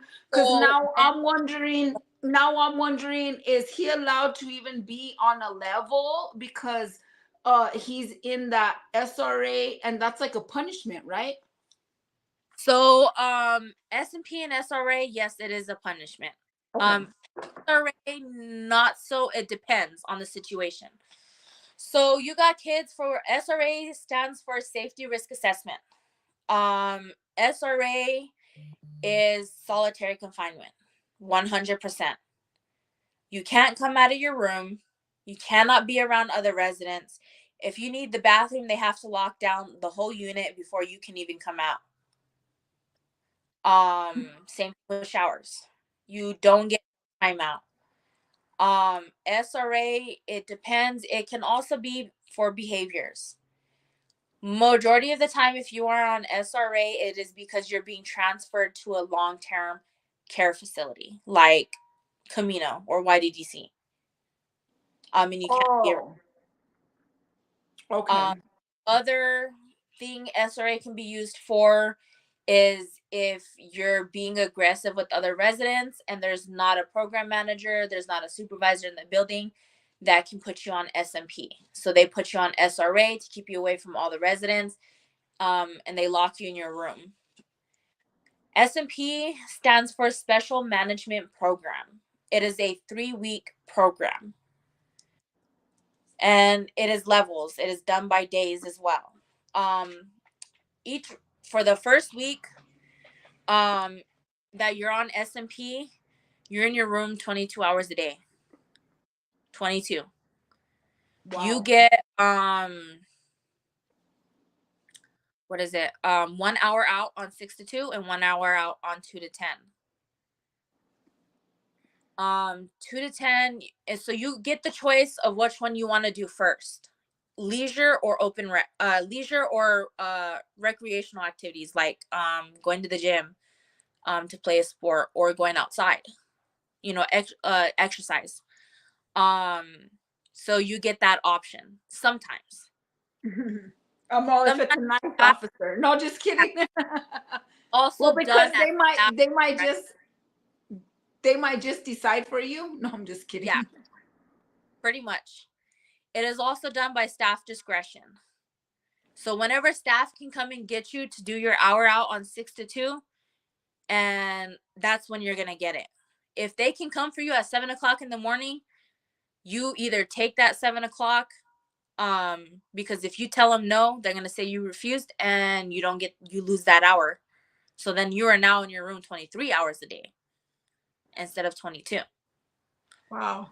So you sometimes get the option to choose which one you're doing first. It's not always like that. Leisure is everything. You can do everything but use the phones. When you use the phones, that is considered open rec. So leisure is read, write, draw, basically, or color, or watch TV or whatever. And you have a whole hour, but you can't be out with residents at all. You can't participate in APS programming either. So if APS comes to visit you to do classwork, that is considered your leisure.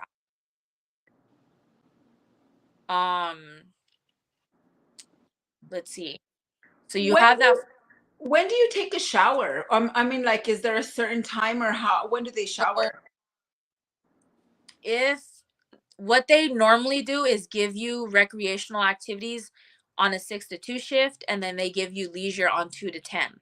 Mhm. And why they do it that way is because when the kids go out to the gym for an hour, they will pull you out from your room to take your shower and to give you leisure time. Oh, okay. So that's when you take a shower. That's usually the way they do it. Okay. Um, each day you have to have a signature. You need 4 signatures. Your signature, your staff's signature, program manager, and the S&P personnel that put you on S&P. You need a supervisor and a program manager to sign that. You Oh, need wow. 4. You have to have those 4 signatures every day in order to advance in days. So let's say I get in trouble and they're like, "Oh, she's been acting up all day. You're not getting a signature." Because I missed one signature, I don't advance. So then that still leaves me on day 1 S&P. I have to advance 7 days and get those signatures for 7 days in order to progress and move forward to level 2 Oh, S&P. wow. Okay. Phase 2 is what we call it.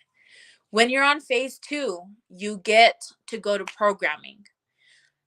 Um, so if it's Monday through Friday, you get to go to APS all day.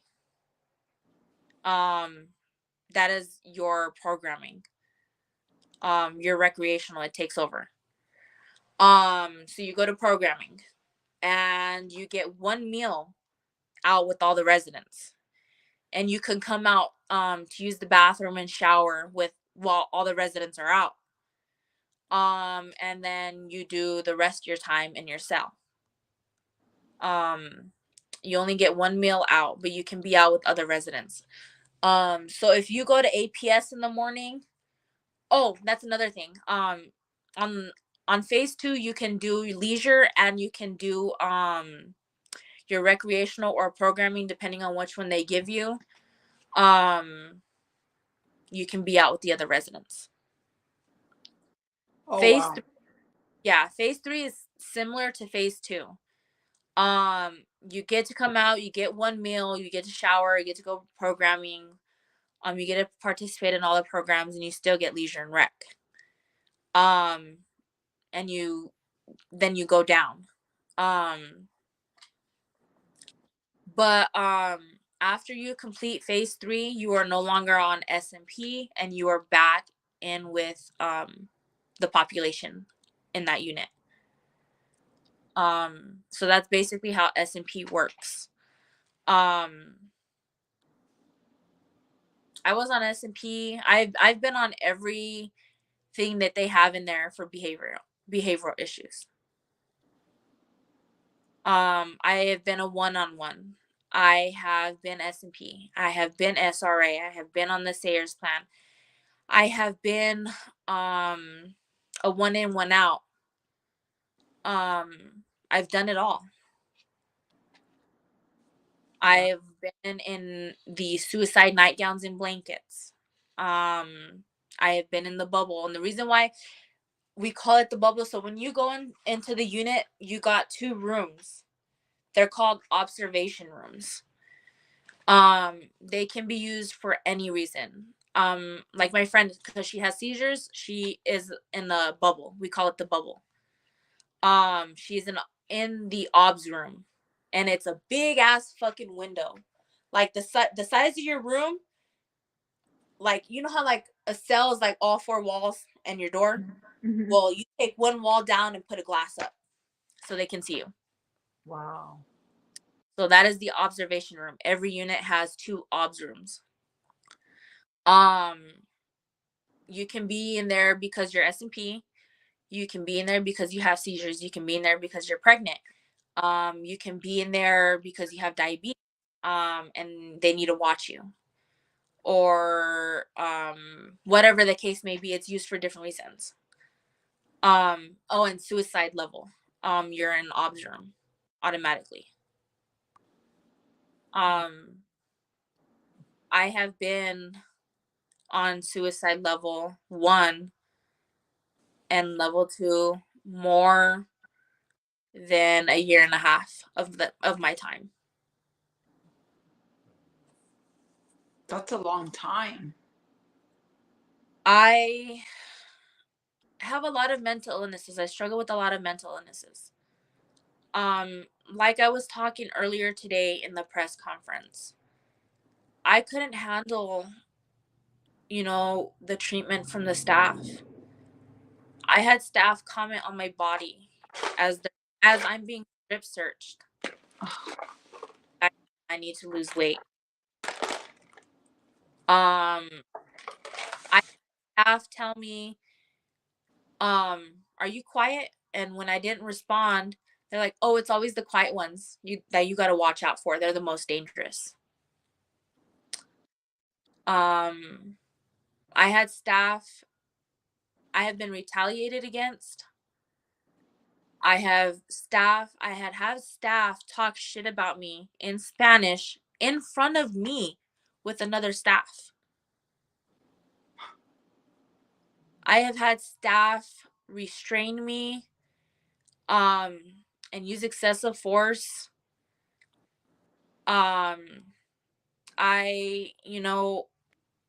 The degrading that they put me through, they violated a lot of my civil rights.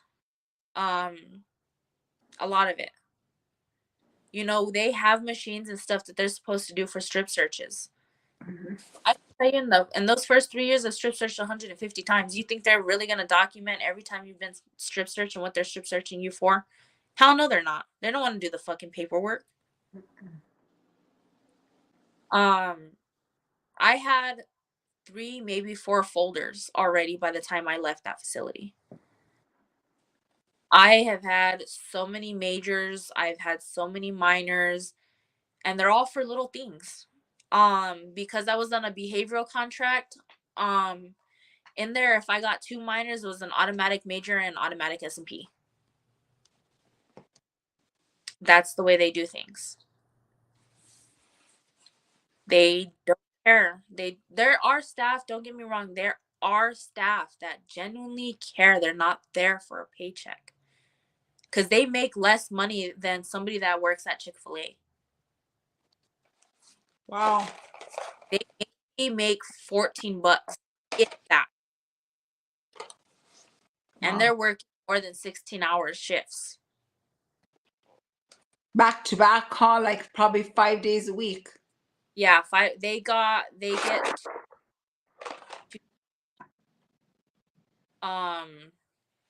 you either have Wednesday, Thursday off, or you have Friday, Saturday off, or Sunday, Monday off. Oh, Those wow. So you got a number of people off. So, they didn't really care. We had staff that didn't care at all. They treated us like shit. I knew a staff member, my friend was being restrained because, she got upset and she hit a CO. She was being restrained, and a bigger gentleman who big was restraining her, and she said, I can't breathe, get off. And still applied pressure and continued to restrain her. Oh my gosh, that's horrible. And then in front of all you guys, that's so traumatic. You know what I mean? At any moment, you guys could be restrained like that, and you're all telling them you can't breathe, and they're all pushing harder on you. That's crazy. Like, Yeah. I don't. Staff use excessive force. And I'm pretty sure you're well aware, maybe you know it by a different name, but that facility carries booty juice. Booty juice. What is that? So, I don't know. I wasn't sure if you knew, but each institution that carries injections. So when they go to a response call, and they can't get the situation handled under control with the minor, they put them in handcuffs.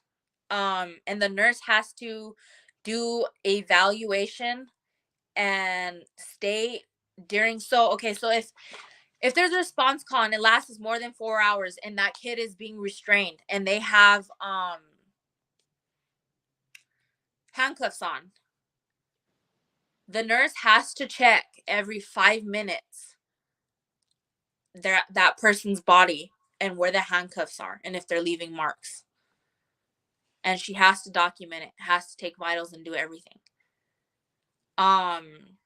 If they still can't get that teenager, that young adult to calm down, they give them what is called, and we call it booty juice for a reason, because it makes you go to sleep. They put it in your butt.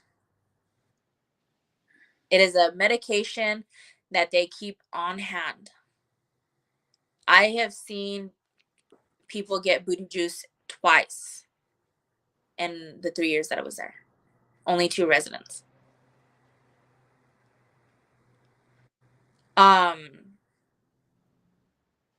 You have kids that are going in there that have mental illnesses that are being undiagnosed and not monitored. You get kids who have been there years at a time, fighting these little kids. You got a lot of type of situations going on all at once. So, I get that there needs to be accountability and stuff like that, but I don't think the solution is locking up our youth. I don't believe in that. Mm-mm. They are our future. We have no idea what happened to those youth to be there or what trauma they have. Putting them in solitary confinement and strip searching them like it's fucking normal. Like it's okay. Like I went to a rehab, and when they were like, we need to search you, I automatically started taking off articles of clothing. And they were like, whoa, whoa, whoa. Hey, don't go that far. I'm like, you said get undressed. So I assume I could do a strip search in under 2 minutes, squat and cough and everything under 2 minutes. Do they make you guys squat and cough? They're not supposed to even make you guys cough. They sure are. They make us squat and cough. When we get They make you guys cough? That's against the law. Even in the prison they made a rule. They used to make us, but they can't make us squat and cough no more. Yeah, they make us squat and cough. So depending on who does this strip search, this is how it goes. You open your mouth. You do that. Stick your tongue out. They check. You pull your nose up. You pull your ears forward. You pull your hair. You shake it out. And you shake it out thoroughly. Then you start taking off articles of clothing. When you are already naked, they have you turn around, put your hands in the air, and a deep squat. You cough 3 times. 3 times. Allah. Rest. 3 times? 3 times you have to squat and cough. Dude, I don't think that's a law. I think that's not allowed. I'm tripping out right now. As a male resident, you hold your junk up, you turn around, and you squat and cough. Out right after when you first. So you're all getting violated once you get there. Yep. I cannot believe that they're still making you guys cough. Like that's, I don't know. In the prison, they stopped doing that. It's been probably like, I don't know, maybe when I had left and it already been out like almost 4 years, it was almost 2 years that they had stopped doing that. Yeah, they make us squat and cough. Wow. As a consequence, they can take your writing privileges away, which means you can't write letters. And you can't. What would? And how come you can't receive mail either? It depends on what Jason Ellis rejects and why he rejected it. So it's up to him, and he checks all the mail or what? He checks all the mail and he reads everything word for word. Everything word for word. Wow. I forgot what I was gonna say just now. We're talking about the mail. Oh yeah. Yeah, so it depends on what he considers contraband. And if it follows facility guidelines. Oh wow. So, we as residents don't even know what is allowed and what isn't allowed. For mail. They don't tell us that. So we don't know that our families can't send postcards. Or even, little cards for Thanksgiving, Christmas, whatever, they can't send those. He'll automatically reject it and send it back. Wow. Or he'll put it in our property. If your letter has any type of color in it, automatic rejection. Any type of color? Yeah, it has to be exactly blue or black ink. Blue or black ink? Why? Yeah. Like, I don't. It can't be no colored ink, like purple or pink or. No, it has to be blue or black or pencil. Mm-hmm. And they can send photos, but only 10 photos per envelope. And he gives because they're not allowing no mail right now, babe. They said that the kids haven't had no visits since March, and the mail. My friend was all that she hasn't got no mail from her son, or she can't even see him. We walked over there, and she was all, "Can I talk to someone about getting video visits with my son?" And they're all, "Oh, nobody's here at the time." Yeah. It depends on Jason Ellis? No, I'm just kidding. Jason Ellis with the mail. That is his responsibility. I don't know if it's changed since I left. But he's the one that handled all the PREA violations. He handled all the mail. He handled all the grievances. That was his job. I don't know if it's changed since being out. But even I gotta hold on. Never mind. I'm just gonna hold my phone. It really, as far as the visitations, if they're under 5 staff, they're gonna cancel a visitation automatically. Because they don't have an officer. Yeah, to sit there in visitation and watch everybody. I knew a resident who had been incarcerated since he was 14. He ended up sneaking in edibles or whatever, and they took his they took his visitation rights away, his phone calls away, his video visits, and they locked him down, put him on S&P. Wow. And the one person I knew that cared, that worked there, her name was Jessica Trujillo. She was mental health. She was our counselor.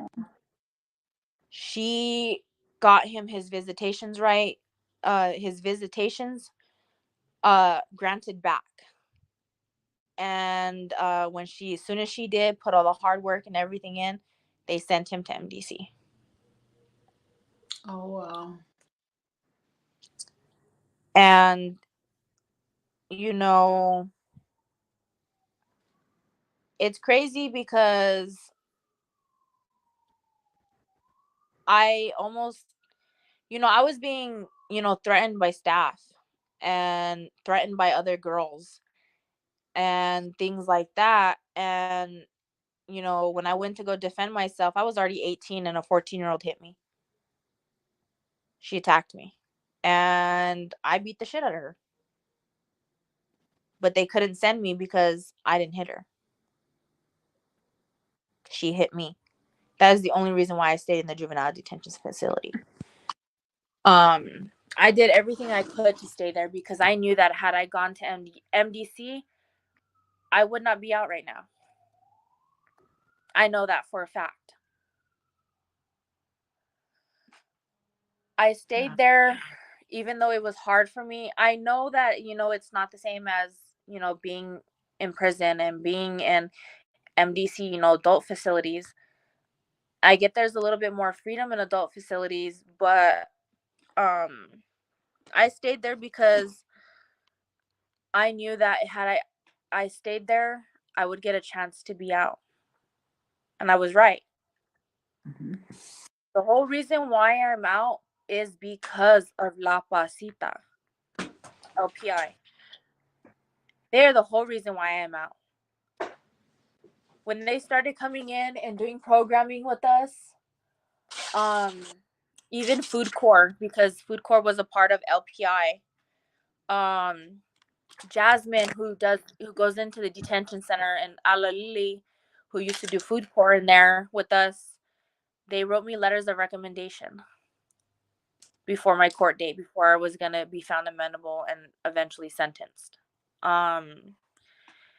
Eric Rivera, my mentor, my supporter, wrote letters of recommendation for me. Sylvia, Monse, Pablo, Albino, they all wrote letters of recommendation for me. They all showed up to my court date. Aww. Because they showed so much support and a little bit of my family was there, the judge released me and gave me a chance. I had some staff, I don't know if they work there anymore, but I had some staff write me letters of recommendation. Jessica wrote me a letter of recommendation, and so did what's his name?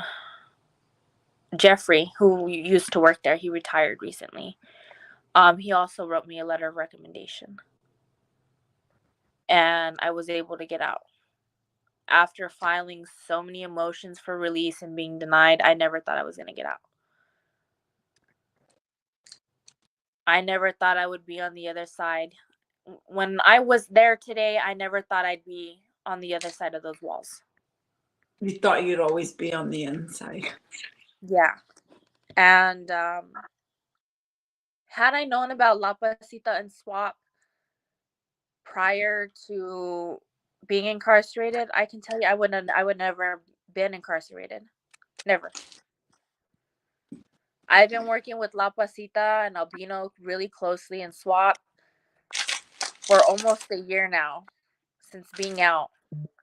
I work so close with them that I haven't been back. I don't get the urge to use. I don't get the urge to go out and commit crimes or, whatever.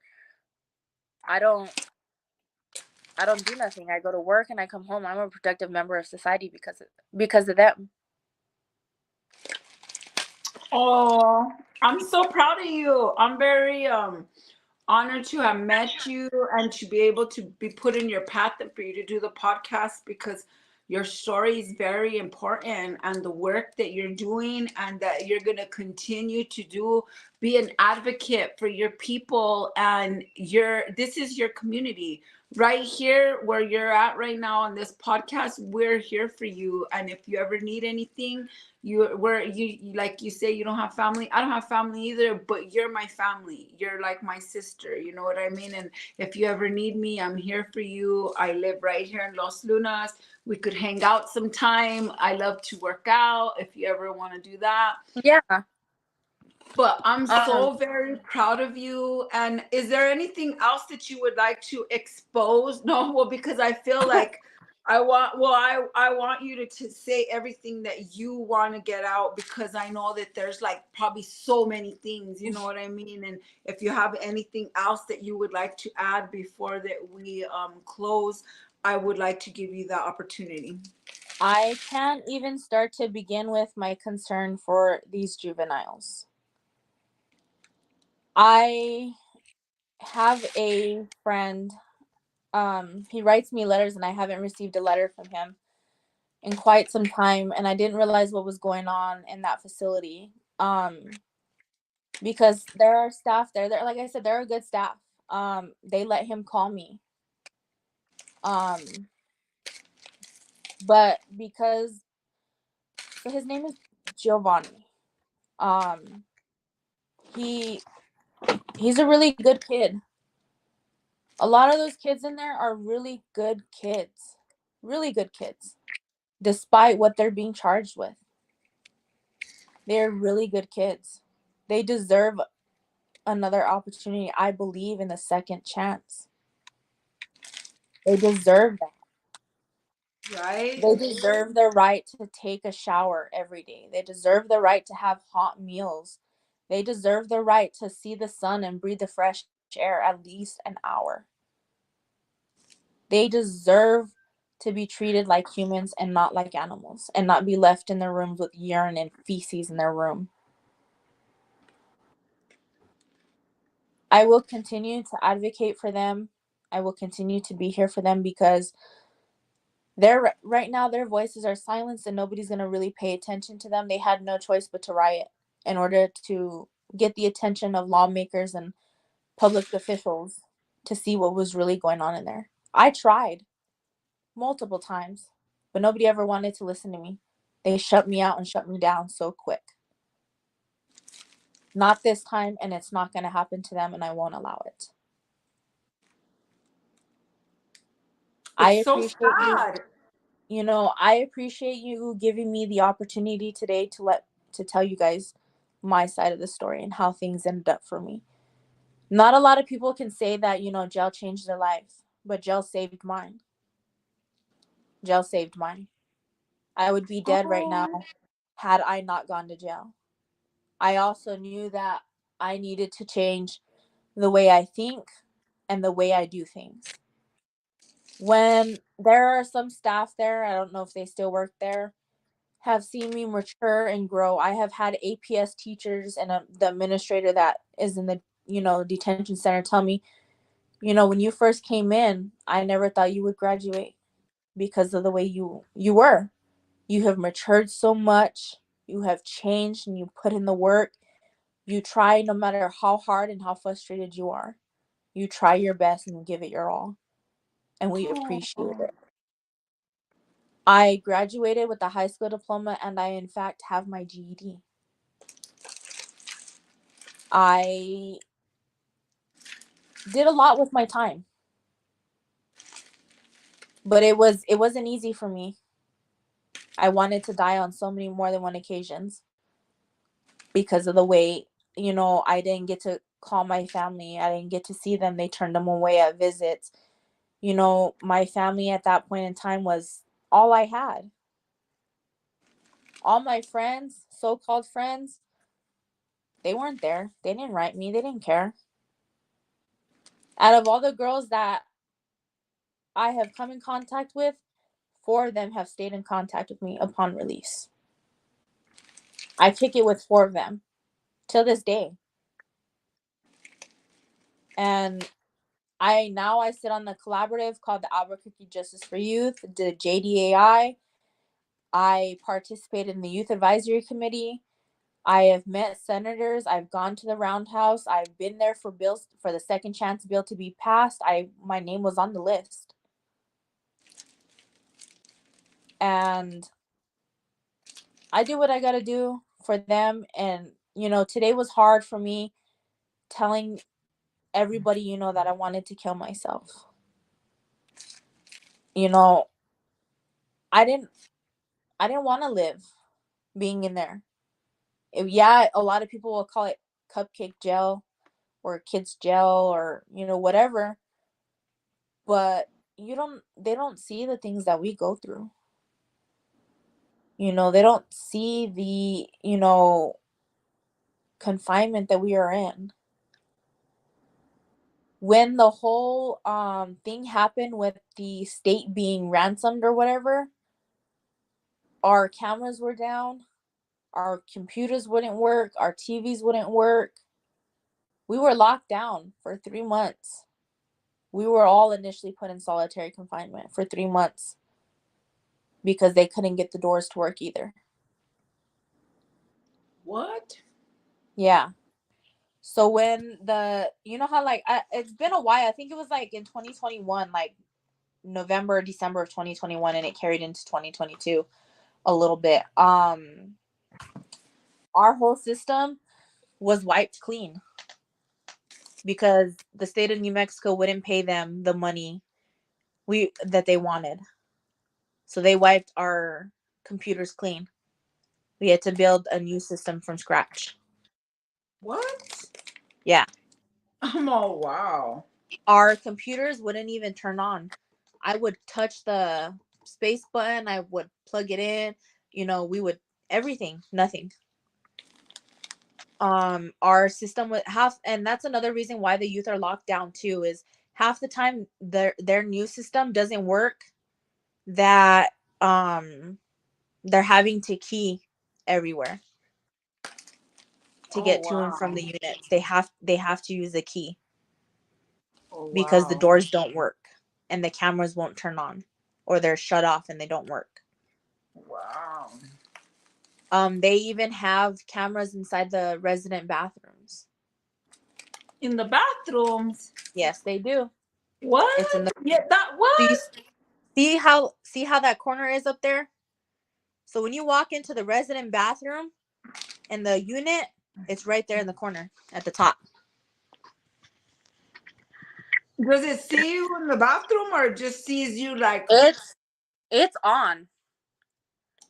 I don't know if the cameras are on in master control. From what I was told is that the camera, certain people only have access to the camera and it's recorded daily. And only females have access to the female unit bathroom cameras. So if anything happens in the bathroom, only females can access it. And not just any female, it has to be a program manager. And the same thing with the males. Only certain male program managers have access to that video footage. Oh, well, I guess that's good. No. But then I was told by another staff who has been in master control that they have it up on screen. So I don't know what to believe. Wow. But there is a camera Oh, in the wow. resident bathrooms.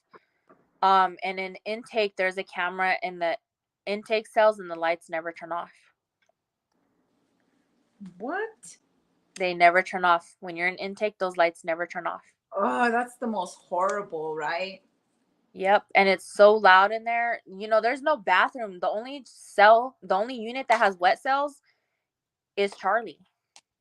Oh, wow. That's it. And like I was telling them before, on Christmas Day, there was 3 staff in the building. From my understanding, they're supposed to call the National Guard in to come in and work so that they can run the facility properly.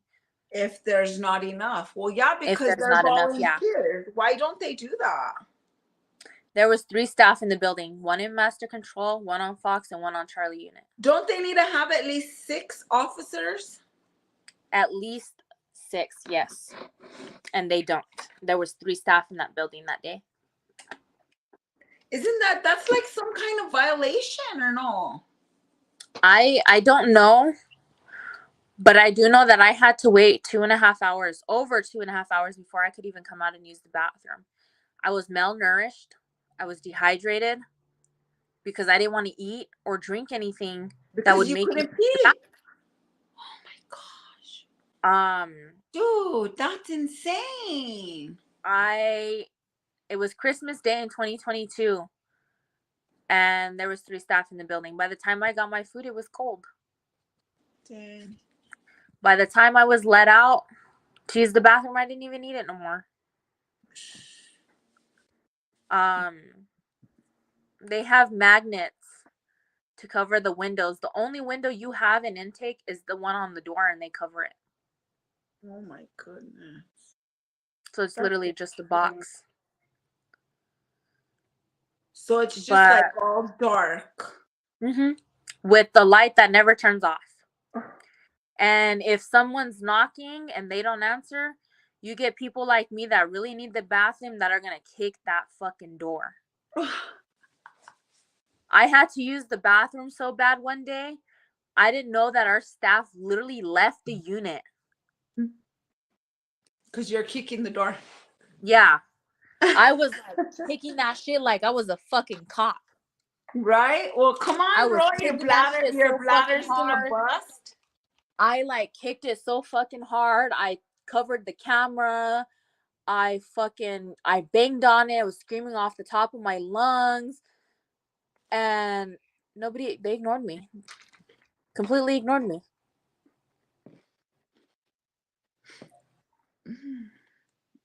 So it was just all over the place. And when I didn't even know that it was on, that the police were active on scene until, so there's this Instagram page, it's called the hotspot_ABQ. Mm-hmm. They're like a news outlet. Mm-hmm. They post everything that happens in the state of New Mexico. And they were the first ones to post and get information on that jail and that they were on scene. When I seen it, I automatically sent it to Rodrigo, Chewy from SWAP, and Eric from La Pasita Institute. Mm-hmm. Automatically screenshot it and sent it to them. And then we started working on it immediately.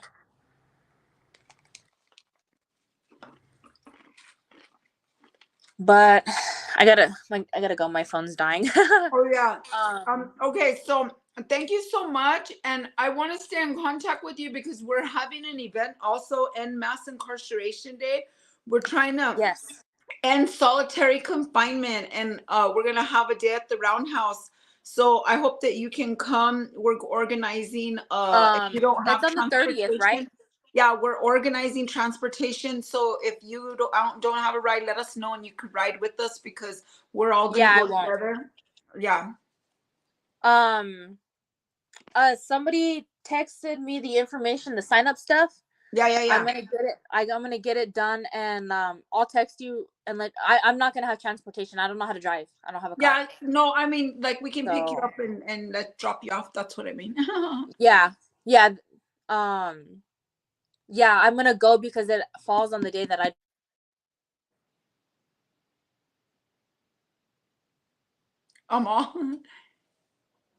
Somebody was calling my phone. Oh, it's fine. I know when the camera goes off.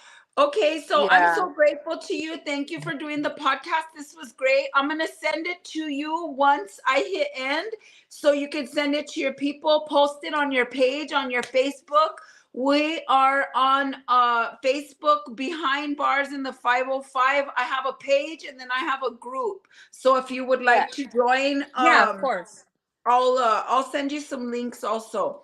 Thank you so much, and I appreciate you, and it was really, really nice meeting you, and I'm so proud of you. You're very, very courageous for telling your story, standing up for everything that you've been through, and like just continue with your fight and your advocacy, and I'm so proud of you. Thank you. It means a lot to hear somebody that somebody is proud of me. It feels good to know that there are people that care. Thank you for giving me the opportunity today to get it all out. Because people do need to hear. Definitely. We're always here for you. This is your community. Thank you. Thank you. Have a good night. God bless you. God bless you. Signing off from Behind Bars in the 505. Thank you, everybody.